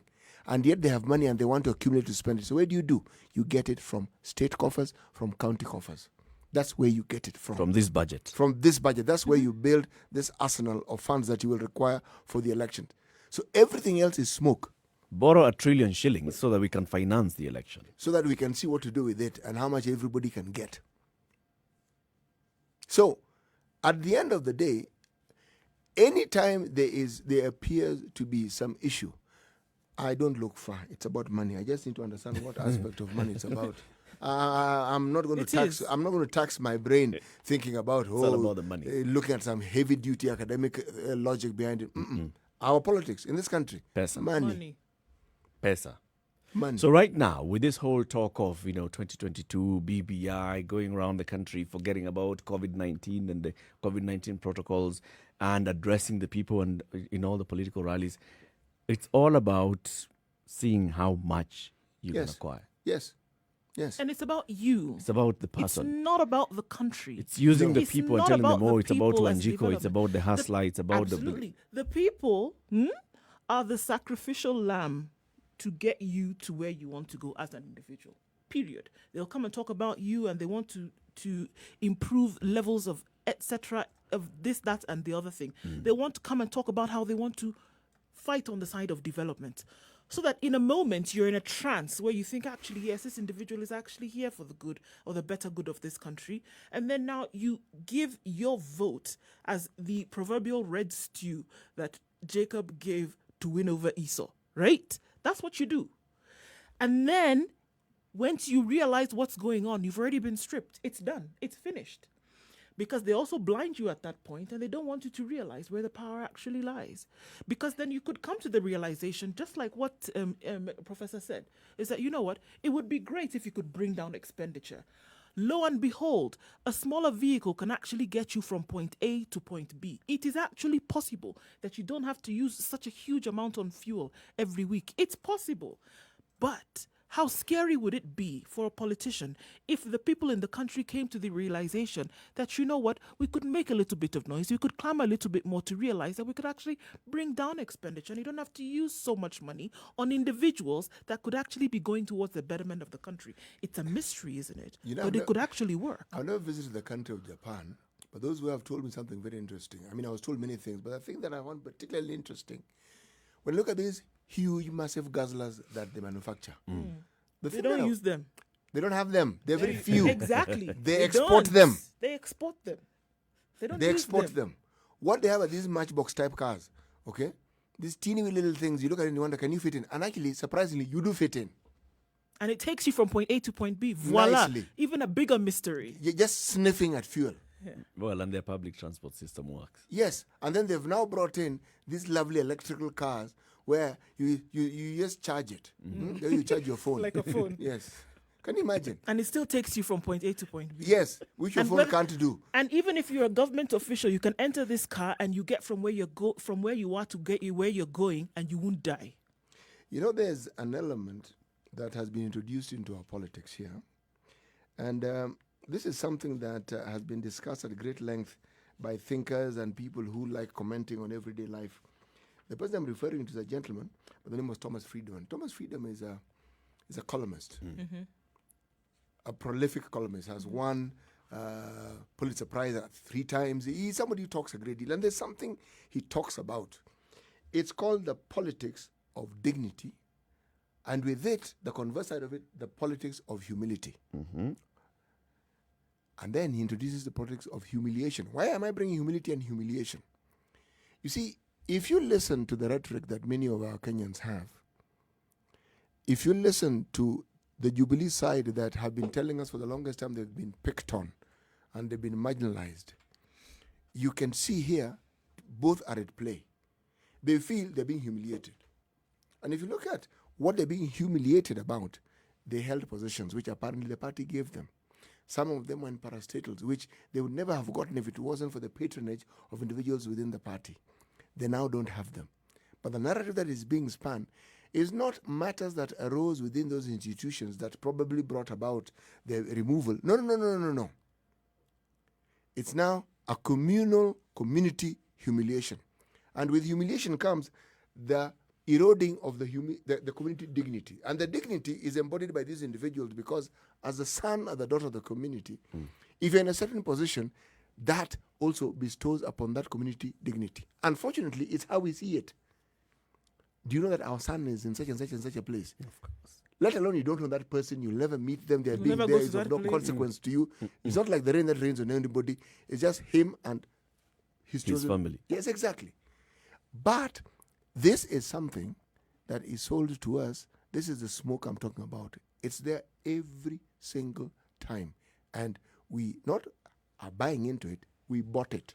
What is it? Because now, as we're talking about getting into politics and into politicking season, what is it? We're actually in it. We're in it already. What is it that these individuals will say to you? I mean, you look at this individual before you, saying things that you know, for goodness sake, are a blatant, outright lie. It is not going to happen. But somehow, caught up in this whole trance to believe that this is actually going to happen, then you go and then you put your ballot. What is it that they say that gets minds in a tailspin? It's not what they say. What is it? It's- Or it's- is it's- expectation it's of what not they're what they going say. to do? It's what? Expectation of what they're going to do? What is it? Because you put this same individual back into that office.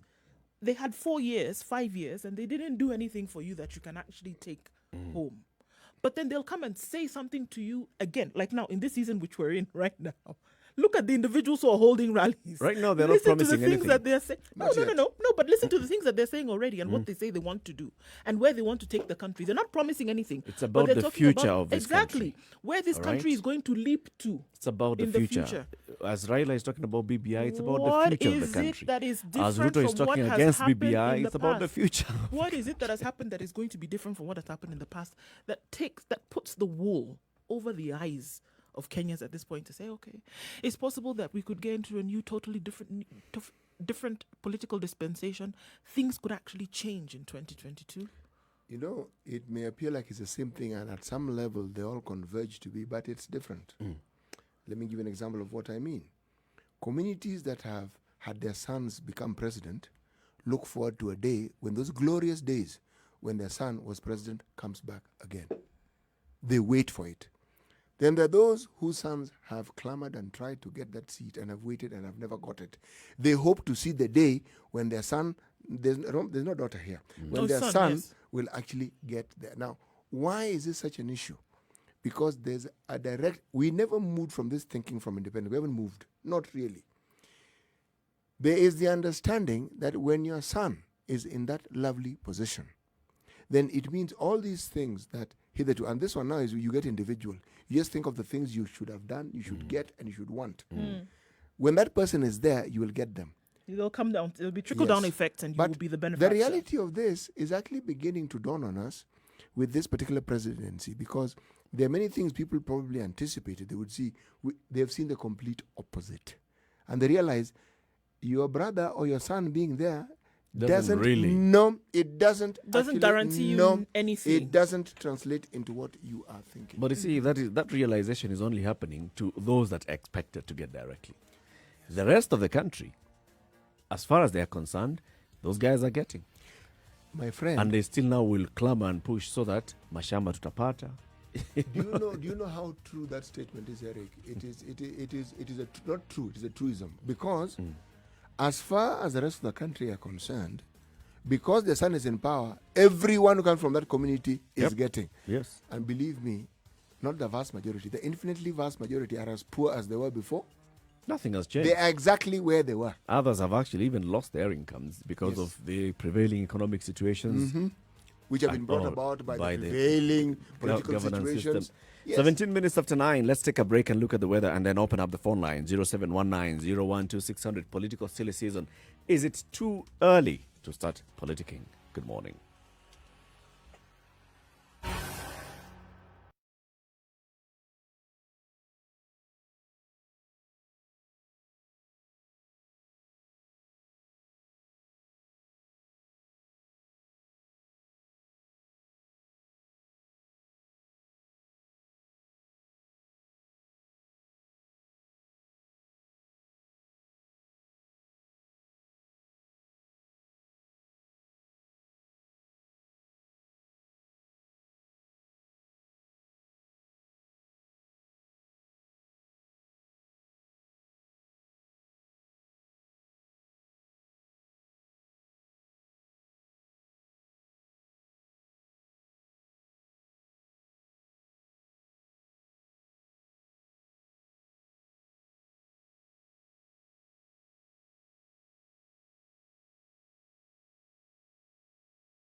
Sunny speaking The to ourselves weather. in Nairobi this morning, currently at 19 degrees, going to get to a warm high of 26 today. Cloudy conditions to follow later on in the afternoon. Sunny conditions in Nakuru at 17, going to highs of 23, coming down to a chilly low of 11 by Nakuru standards. Partly cloudy in Njeri at 17 degrees, going to highs of 23 and lows of 13. It's mostly sunny in Eldoret at 17 degrees, going to highs of 22 and coming down to lows of 11. 23 degrees and partly cloudy in Kisumu. Rainy conditions later, highs of 27 and lows of 18. Eric, okay. Kakamega is mostly sunny at 21 degrees, going to highs of 25 and lows of 14. Rainy conditions expected later. Partly cloudy in Mombasa at 27, going to highs of 29 and lows of 24. Malindi is partly cloudy at 27, highs of 29 and lows of 24 as well. Let's step out into Kampala and look at partly cloudy conditions at 22. We'll go to highs of 26 and a chance of a shower. That's going well into the week today. Dar es Salaam is promised showers this afternoon with highs of 31 and lows of 22. Mostly sunny conditions at the moment at 27. We'll take a peek into Joburg, where it's mostly sunny at 14, warming up, and highs of 24 and lows of 12. It'll be a rainy afternoon in Lagos, going to highs of 29 and lows of 24. We'll take a last look into Europe, where it's sunny in London at 12, going to highs of 28 and lows of 11. Paris is sunny at 15 degrees, going to highs of 34. A warm day today in the French capital, with highs of 34 and lows of 16. Finally, it's Monday morning in New York, 27 degrees and going to highs and staying at that high of 27 actually, coming down to lows of 13 with partly cloudy conditions through the day.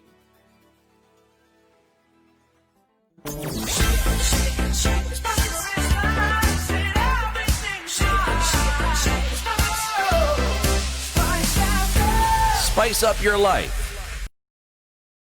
Mature, intelligent talk every morning. Spice up yourself.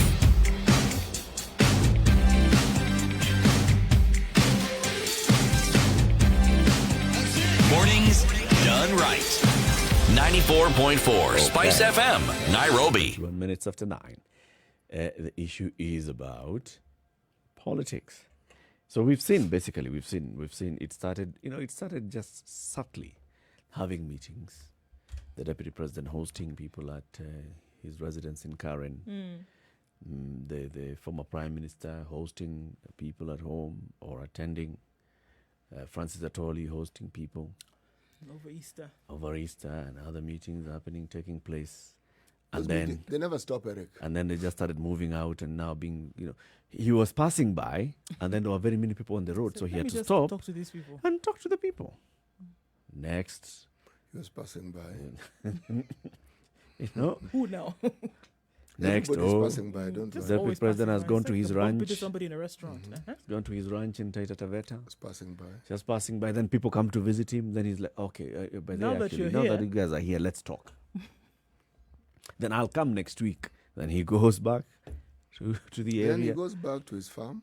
Goes back to his farm. He was passing by. That.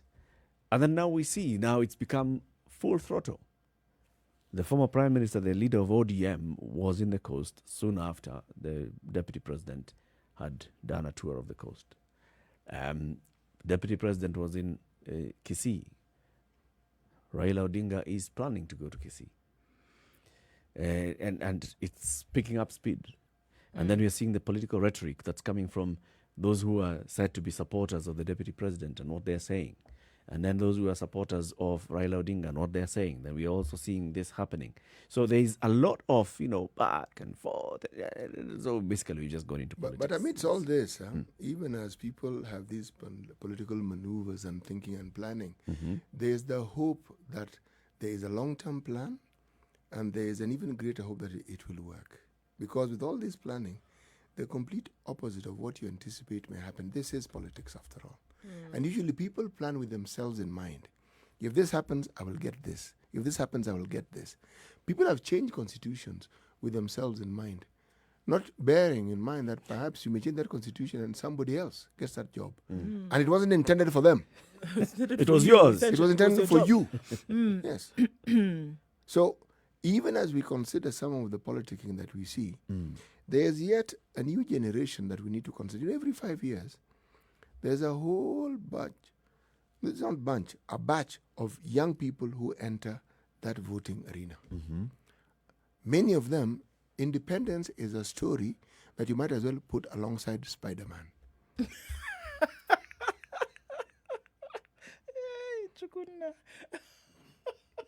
Now Njuguna has come into the story again. Okay, you know. Okay, so it was Spider-Man. Let's go to Sami.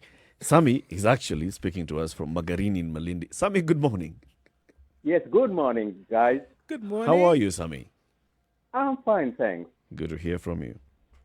Yeah, I think, as you actually said about that early campaign, I think here we have two people moving around the country.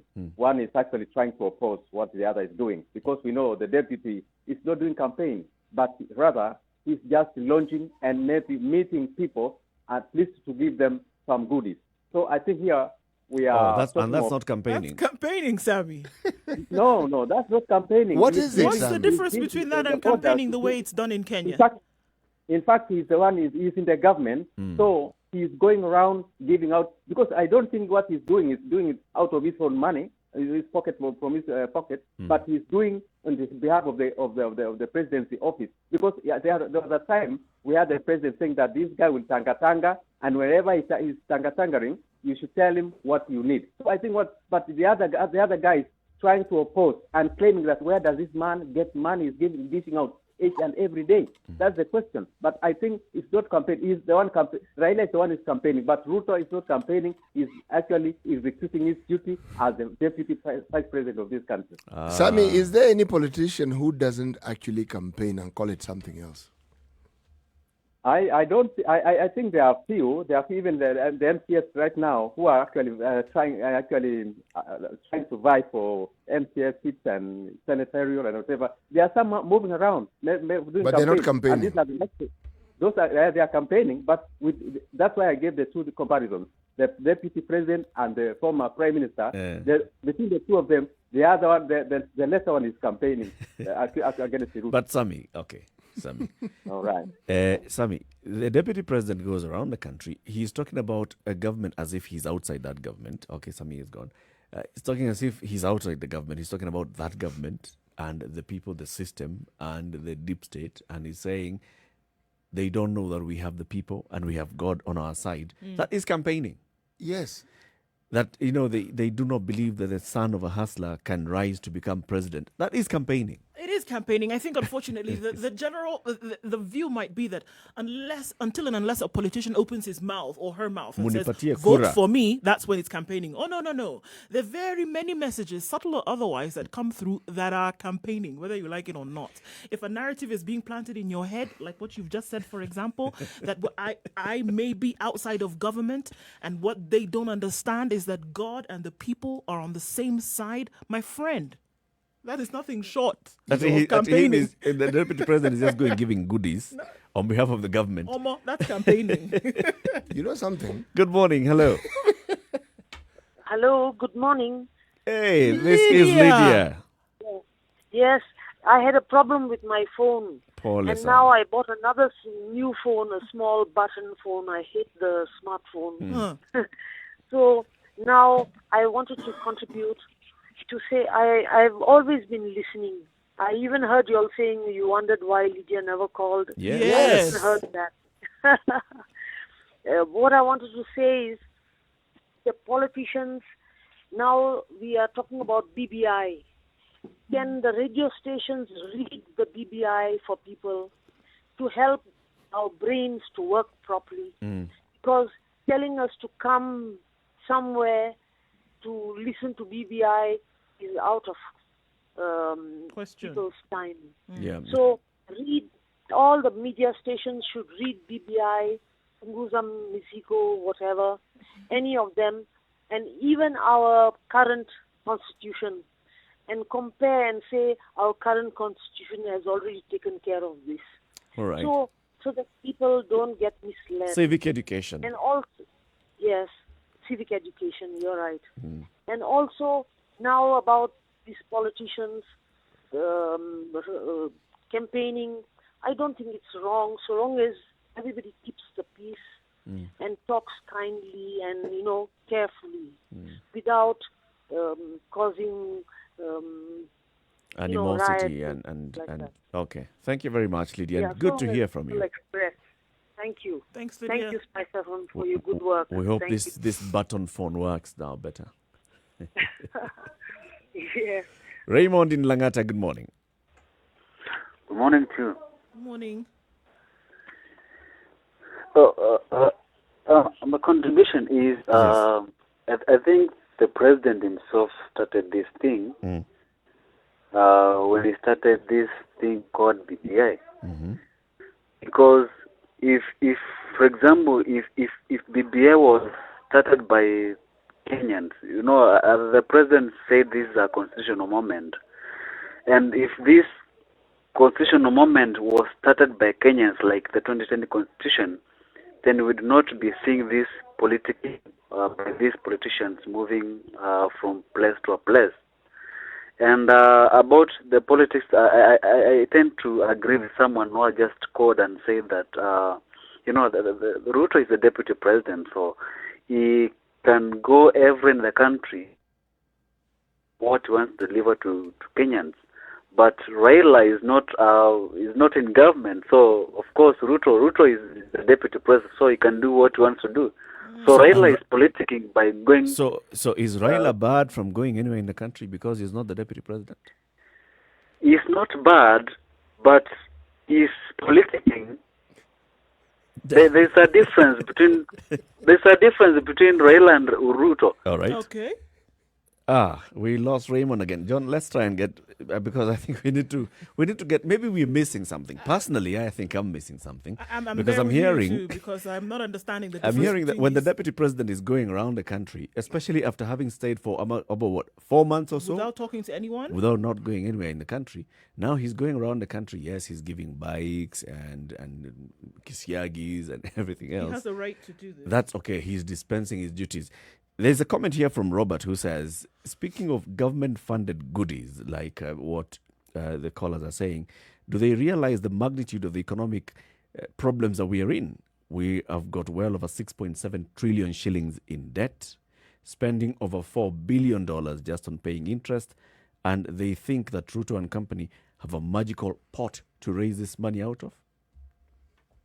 That when they're going and giving out all this, I mean, this is not his own personal money. This is government money. So it's okay. Who is government? So it's okay to do that? No, it's these are the nuances of political perspectives. If you have a leaning toward a certain politician, they cannot do wrong. That's it. No wrong is committed. Let's hear from more callers. Wageshi. No wrong is committed. Okay, Wangeshi, you need to switch off your radio. I have. Oh, thank you. How are you, Wangeshi? I'm very fine, thank you. How are you, Eric? I'm fine, thank you. And Nduh and CK. Very well, Wangeshi. CK, who also goes by the name CT, is well, thank you. Oh, sorry. Oh, sweetie. sorry. But I don't know why I forgot, because I really love your contribution. Received your greetings, but for purpose of the show, he'll call himself CT. Okay. Okay. Now, my contribution is very brief. Yep. You know, Kenya, where we are right now, we are just like, I don't want to use the word dumb, but we're in a very tight place. Because, democracy, the concept of democracy is predicated upon the fact that the voters are people who know. They read, they research, and they have a founded value base to use to elect their leaders. But unfortunately, that is not the case that is in Kenya. That is Kenya. And these people that we call, I find, I don't want even to use the word leaders, because they're not leaders. These are not servants, and leadership is about serving. These are just people who want to, self-motivated to aggrandize their desires, and they're taking advantage. They know, they've gone to school. Show me one leader who has not gone to university, at least among the top echelons. They've done, some of them have even done political science. And they know how to manipulate the people. So they're going to come in the name of democracy, making the populace feel empowered. And people who are suffering, like Kenyans are suffering like right now, especially economically, are so desperate they're out to grasp at any cost. So these leaders pick a course, and then they come and hype the vulnerable populace. Because if you have not had breakfast, if your wife quarreled you in the morning, because anakwambia wewe ni mwanaume bure, wewe si kama baba Acheng jirani, that man is so broken in spirit, and he will grab at any straw. So when a politician comes along and starts hyping them, they will see Messiah. So what we are developing in the nation right now is a Messiah cult. Yeah. And, you know, it's so unfortunate because it is not going to work, because somebody says, I used to listen to Dr. Phil, and he said, the predictor of the future is the past. So Kenyans are not asking themselves, this leadership, all of them, they have not been able to deliver. Right now, you're talking about public debt. They have not been able to deliver. If they didn't do what they did, they had opportunity to do. And I'm talking about all of them. I'm not Sichagui, Wote. They're all in the same cauldron. If they've not done it in the past, nothing is going to make them do it in the future. What's going to make them do it? This is my question, because I continue to ask myself, politicking or not, campaigns going on, what is it that these people are saying to Kenyans that still makes them believe that the future will change? That's the thing. There's nothing, Gus. You're not saying anything. You see, right now, the most important thing, let me tell you, I'm so grateful you brought the public debt thing, big topic, because that is what is important.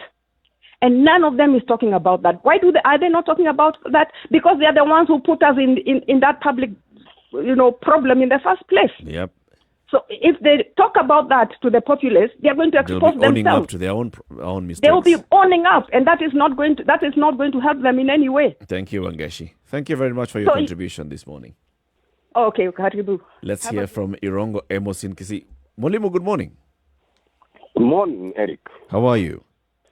I'm fine. How is Kisii? You know Kisii now is a battleground, eh? It is.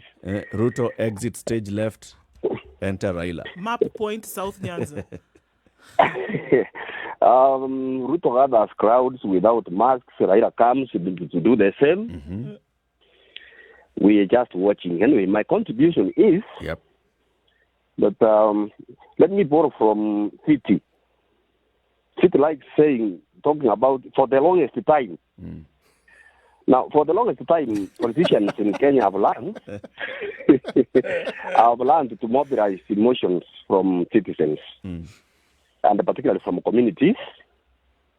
And they've also made it look as if all times can be in time. So now, Eric, when you come up with, from Spice FM, you come up with very penitent issues to be discussed, like this one of the public debt. I mean, it doesn't matter much. And I will tell you, even if people listen to this, it wouldn't make a lot of sense to them. What matters in Kenya today, among the citizenry, is I love Raila. He comes from my community. I love Ruto. He comes from my community. I love this. He should be in power. He should be in power. This one should not be in power. That's what matters. Now, so maybe I don't know what miracle is going to happen, but I want to challenge young politicians, and that would be my contribution.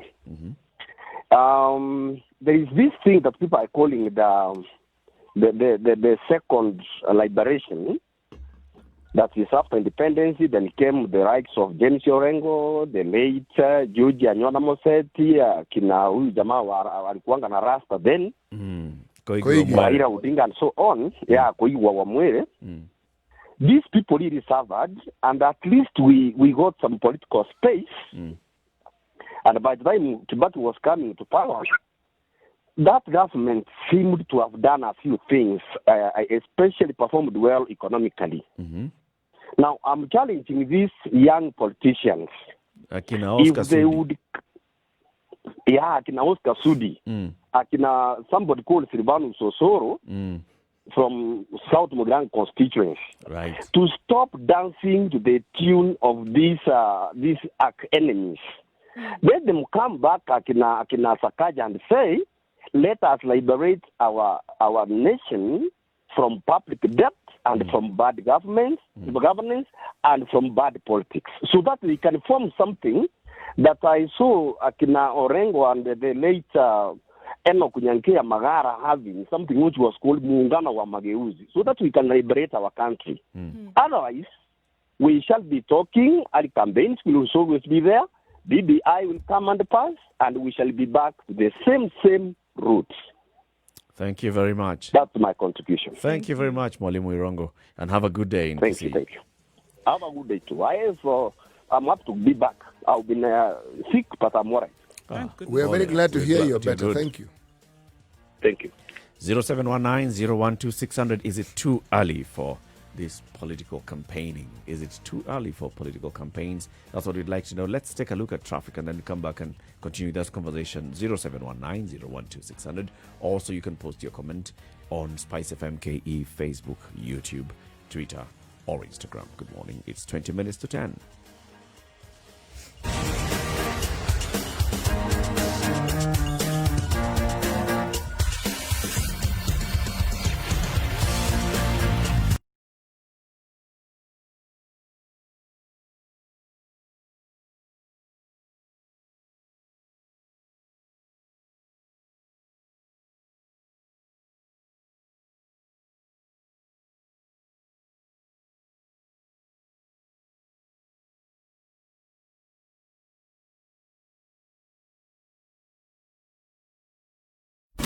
Classic soul, R&B, smooth jazz, neo soul, and nostalgic ballads. Make some noise. Yeah. You're listening to Spice FM.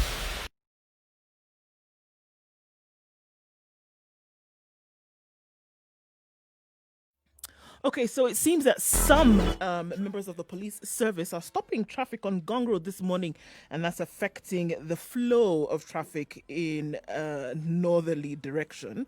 I don't know if the boss will show up on Gong Road like he did a couple of weeks ago, but you might want to know that traffic is being stalled because of the operations of some of your junior officers. Okay. The Pangani underpass is under construction. We know that, and that's what's causing that traffic that's coming in from the Thika Superhighway into the city center. So you need to plan your trips in advance of time. We have another announcement from the Kenya Urban Roads Authority, and that's Kura. Traffic disruption on Likoni Road, Jogo Road, Lunga Road, and that will happen between Wednesday, the 16th of September, and we don't know when. So there's going to be some traffic on that road, at least from the 16th, and it's going to take some days. So plan your trips ahead of time. In industrial area, generally, there will be a slowdown. Okay, so we're officially out of traffic hour. It's not so bad. We're still going to have dwindling traffic on Mombasa Road. Let us know if you get stuck through the day. Spice FM KE on Twitter.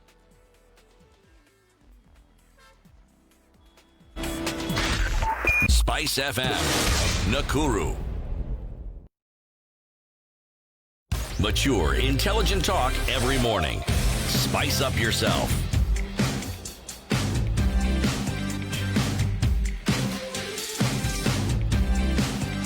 Mornings done right.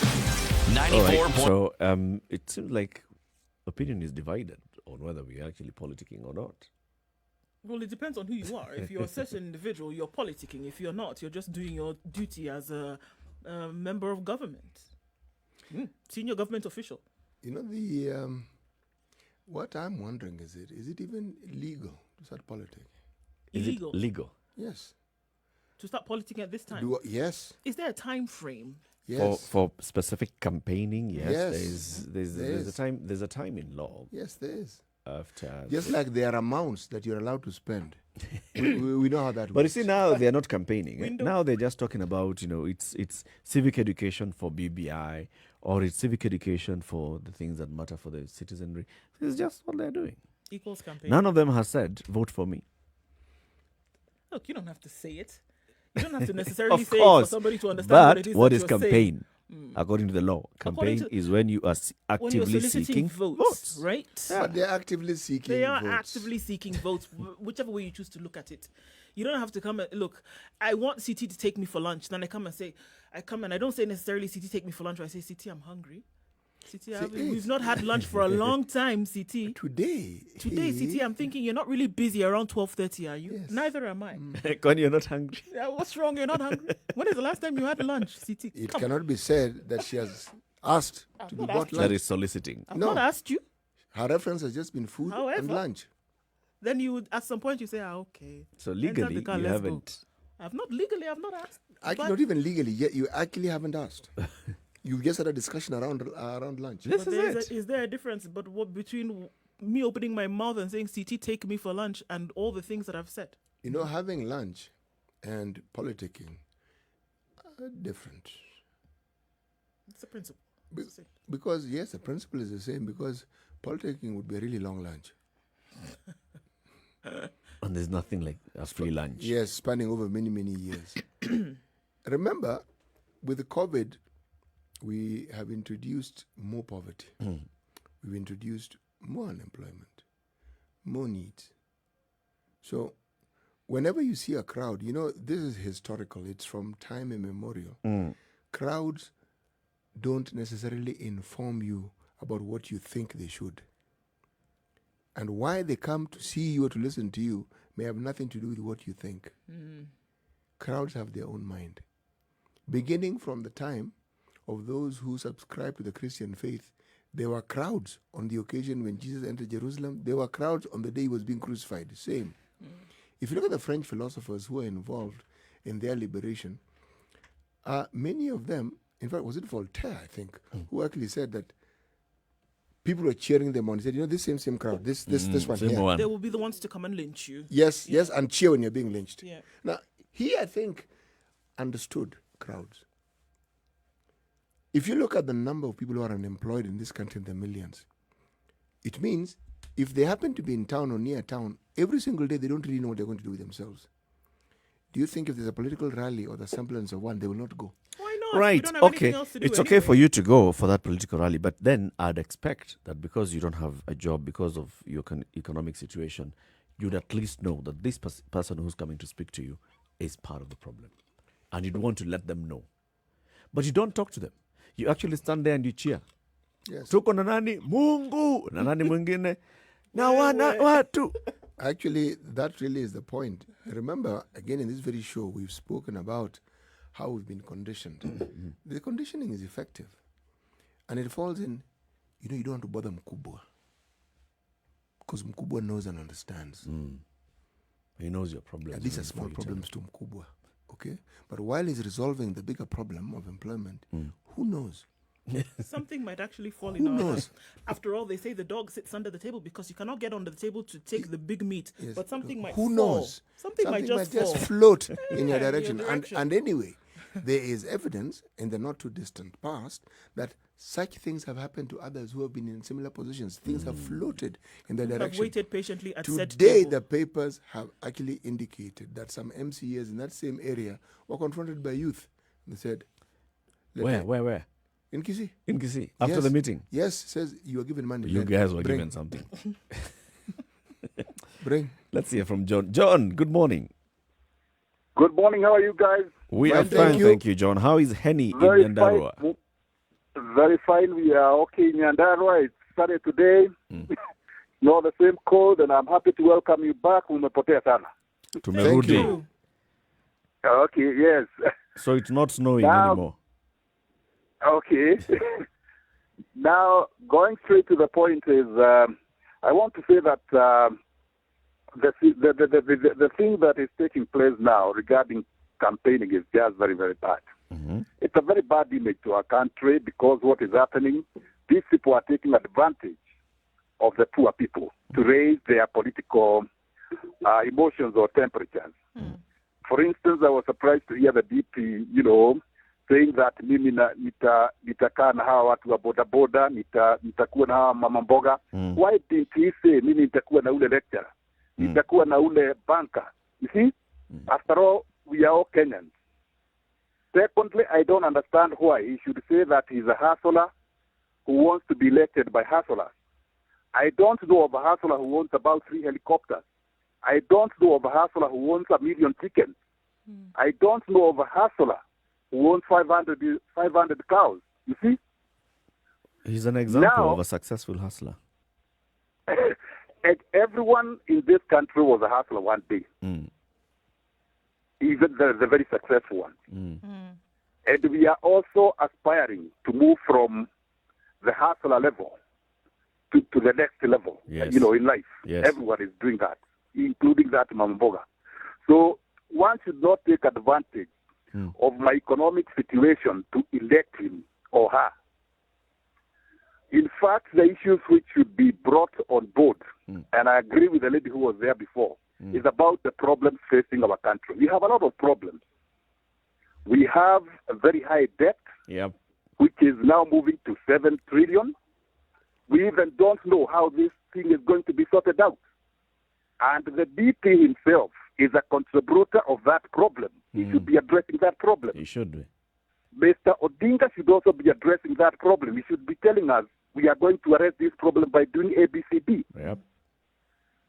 So they should stop taking advantage of our economic situation to make their own ends. Kweli. In my view, my bottom line is they are just taking advantage for them to achieve what they want, and that is power. They just want power and power, nothing else. They are not of any value to the people of Kenya. Thank you, John. Okay. Zachary. Oh, hi, guys. Hi. How is Zachary? You sound very energetic because you drank a lot of water. Oh, yes. Yeah. That's what And, water how does. is Barimandro? I am very well, thank you. And how are you today, sir? Oh, for obvious reasons, you must be good. Yes. Now, mine was just to this morning to welcome you and tell you that Alest is as good as Chija. And let me say this, Mr. Eric and the rest, yeah? I no longer blame the politicians. I blame our ignorance, and I will always do until I die. Now, look, we are in COVID times, yeah? Yep. Eric, let me tell you, if you tell me that you are going to come here with about 20 people from Nairobi, and you are bringing me goodies, yeah? Yep. I'll tell you, please stop it. Please stop it. You don't want the Because, goodies. not that I don't want the goodies, but then the congregation, that multitude, yeah? Yeah. Is making, I'm beckoning there, yeah? Yeah. But now, look, suppose Mr. So and so, who are holding these campaign rallies, are going to those towns. And at the individual level, me as the Mwananchi, yeah? I say, no, I'm not going to be among that multitude because I know one thing, I'm putting myself at risk. However, whatever that guy may be coming to promise me or to bring to me, he may give it to me, but tomorrow I'm not there because I may be dead of COVID, yeah? True. So look at our ignorance. Even if at this place where the whole world is facing a danger, and a certain person calling himself Hustler, the Savior, who is calling me there. It is as if I'm taking that person to be my God, So you So blame my the ignorance, the that- citizen. I blame ourselves. Mr. Eric. And there is no hope. There is no hope. There's nothing Are as we bad together? as being hopeless. Yes. Are we together, Mr. Eric? We are together, Zachary. Sure. Let us blame ourselves and, God shall bring a generation that shall see the right, yeah? Thank you, Zachary. Thank you and have a nice day. You guys. too. Have a nice day too, You Zachary. 0719-012-600. Mwenda Kisulu at Glomwesh on Twitter says, quite unfortunate that politicians are not worried. How come thousands of youth are turning up for rallies on a weekday? Unemployment, poverty, high cost of living, tools for our politicians. These can never be solved. Strong words. Roderick, good morning. Hello. Hello. Roderick. Hello. Welcome back, guys. Asante sana. How are you? I have one thing only to say. Yes. Kenyans, let's not be stupid. That's it. We're the ones who are fueling everything. All this nonsense around corruption and we're electing bad leaders. Wajinga We should not be crying. Sisi ndio wajinga. I'm done. Bas. Point is straight. And home. It has landed. So if I agreed with Roderick, I would say, sasa mjinga mwenzangu. Okay. All right. Let's not be stupid.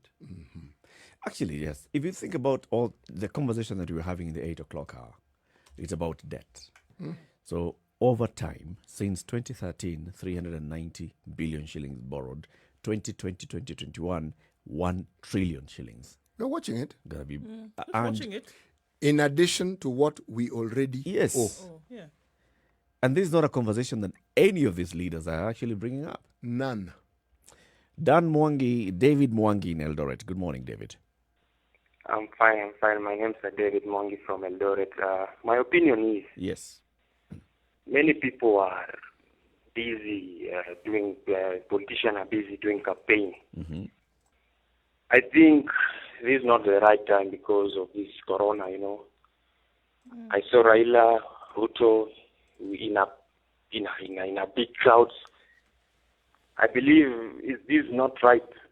And what they are talking about, I didn't see the importance of what they are talking about. I think they should hit the nail at the point, because you cannot tell me BBI will change the country, or you are a hustler, it will change the country.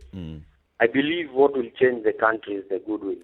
And I don't think BBI will bring that, or Hustler Nation will bring that.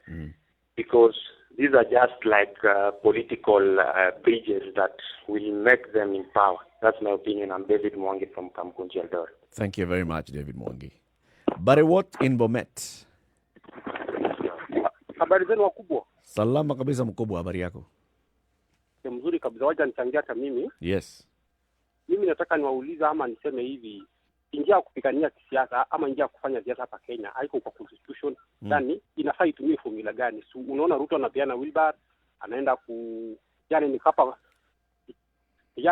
ni kama kuwadanganya mama mboga, masijana eti nikiingia kwa kiti, nikikuwa rais nitawainua maisha yenu. Alafu wanapeana hizo vitu zote. Ukiona Raila apeani chochote, lakini ikifika wakati wa kupiga kura atapata kura mingi sana. Yani ni kama kila mtu akuna njia yake kupigania siasa, haina formula fulani. Ndio sasa nauliza hivi, inafaa sasa yuko constitution njia ya kutafuta kura ni njia hii, ama tu iwajane tu hivyo tu? Unaona Ruto anapeana pesa mingi, lakini unaona hata hiyo 2022 yani huenda akakosa kiti. Unaona mtu kama Raila apeani hata hulbaru apeani, unaona ni atakuwa tatizo katika 2022. Hiyo tu ni swali nauliza. Asante sana, mimi Bariwot. Asante sana Bariwot. Have a good day in Bomet.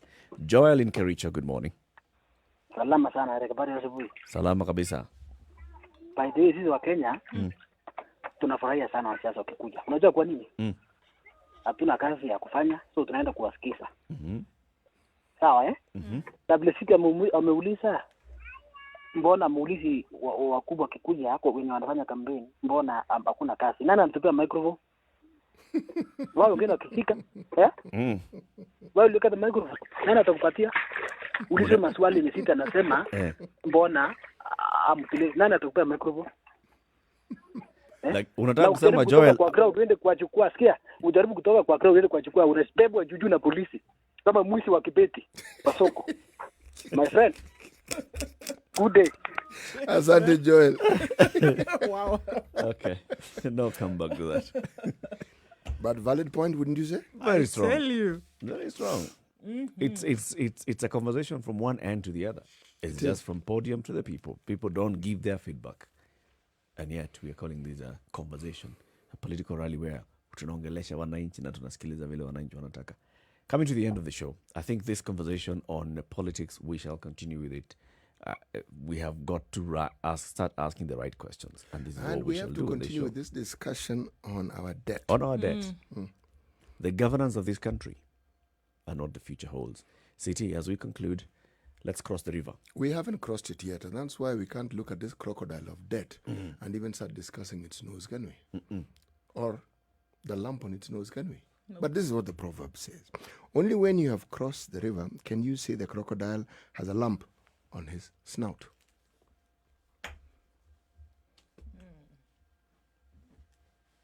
Okay. Strong points. Your parting shot on today's conversation. I don't even know, man. There's a lot that's going on. There's a lot to be said. But definitely, scales need to fall off. Eyes need to open. Mouths need to open and continue talking about this. Because you'd be in a worse off situation if quiet. Somebody's got to talk about it. Indeed. And thank you very much for tuning into the Situation Room today, 6 a.m. to now coming up to 10 a.m. Join us again tomorrow. This conversation must continue, and we must keep asking the hard questions, the tough questions, asking of our leaders. All of them, not just the president and the deputy, all our leaders. Good morning. It's now coming up to 10 o'clock. See you again tomorrow. CT Muga, Nduh Okoh, and Eric Latiff signing off. Have a good day, folks.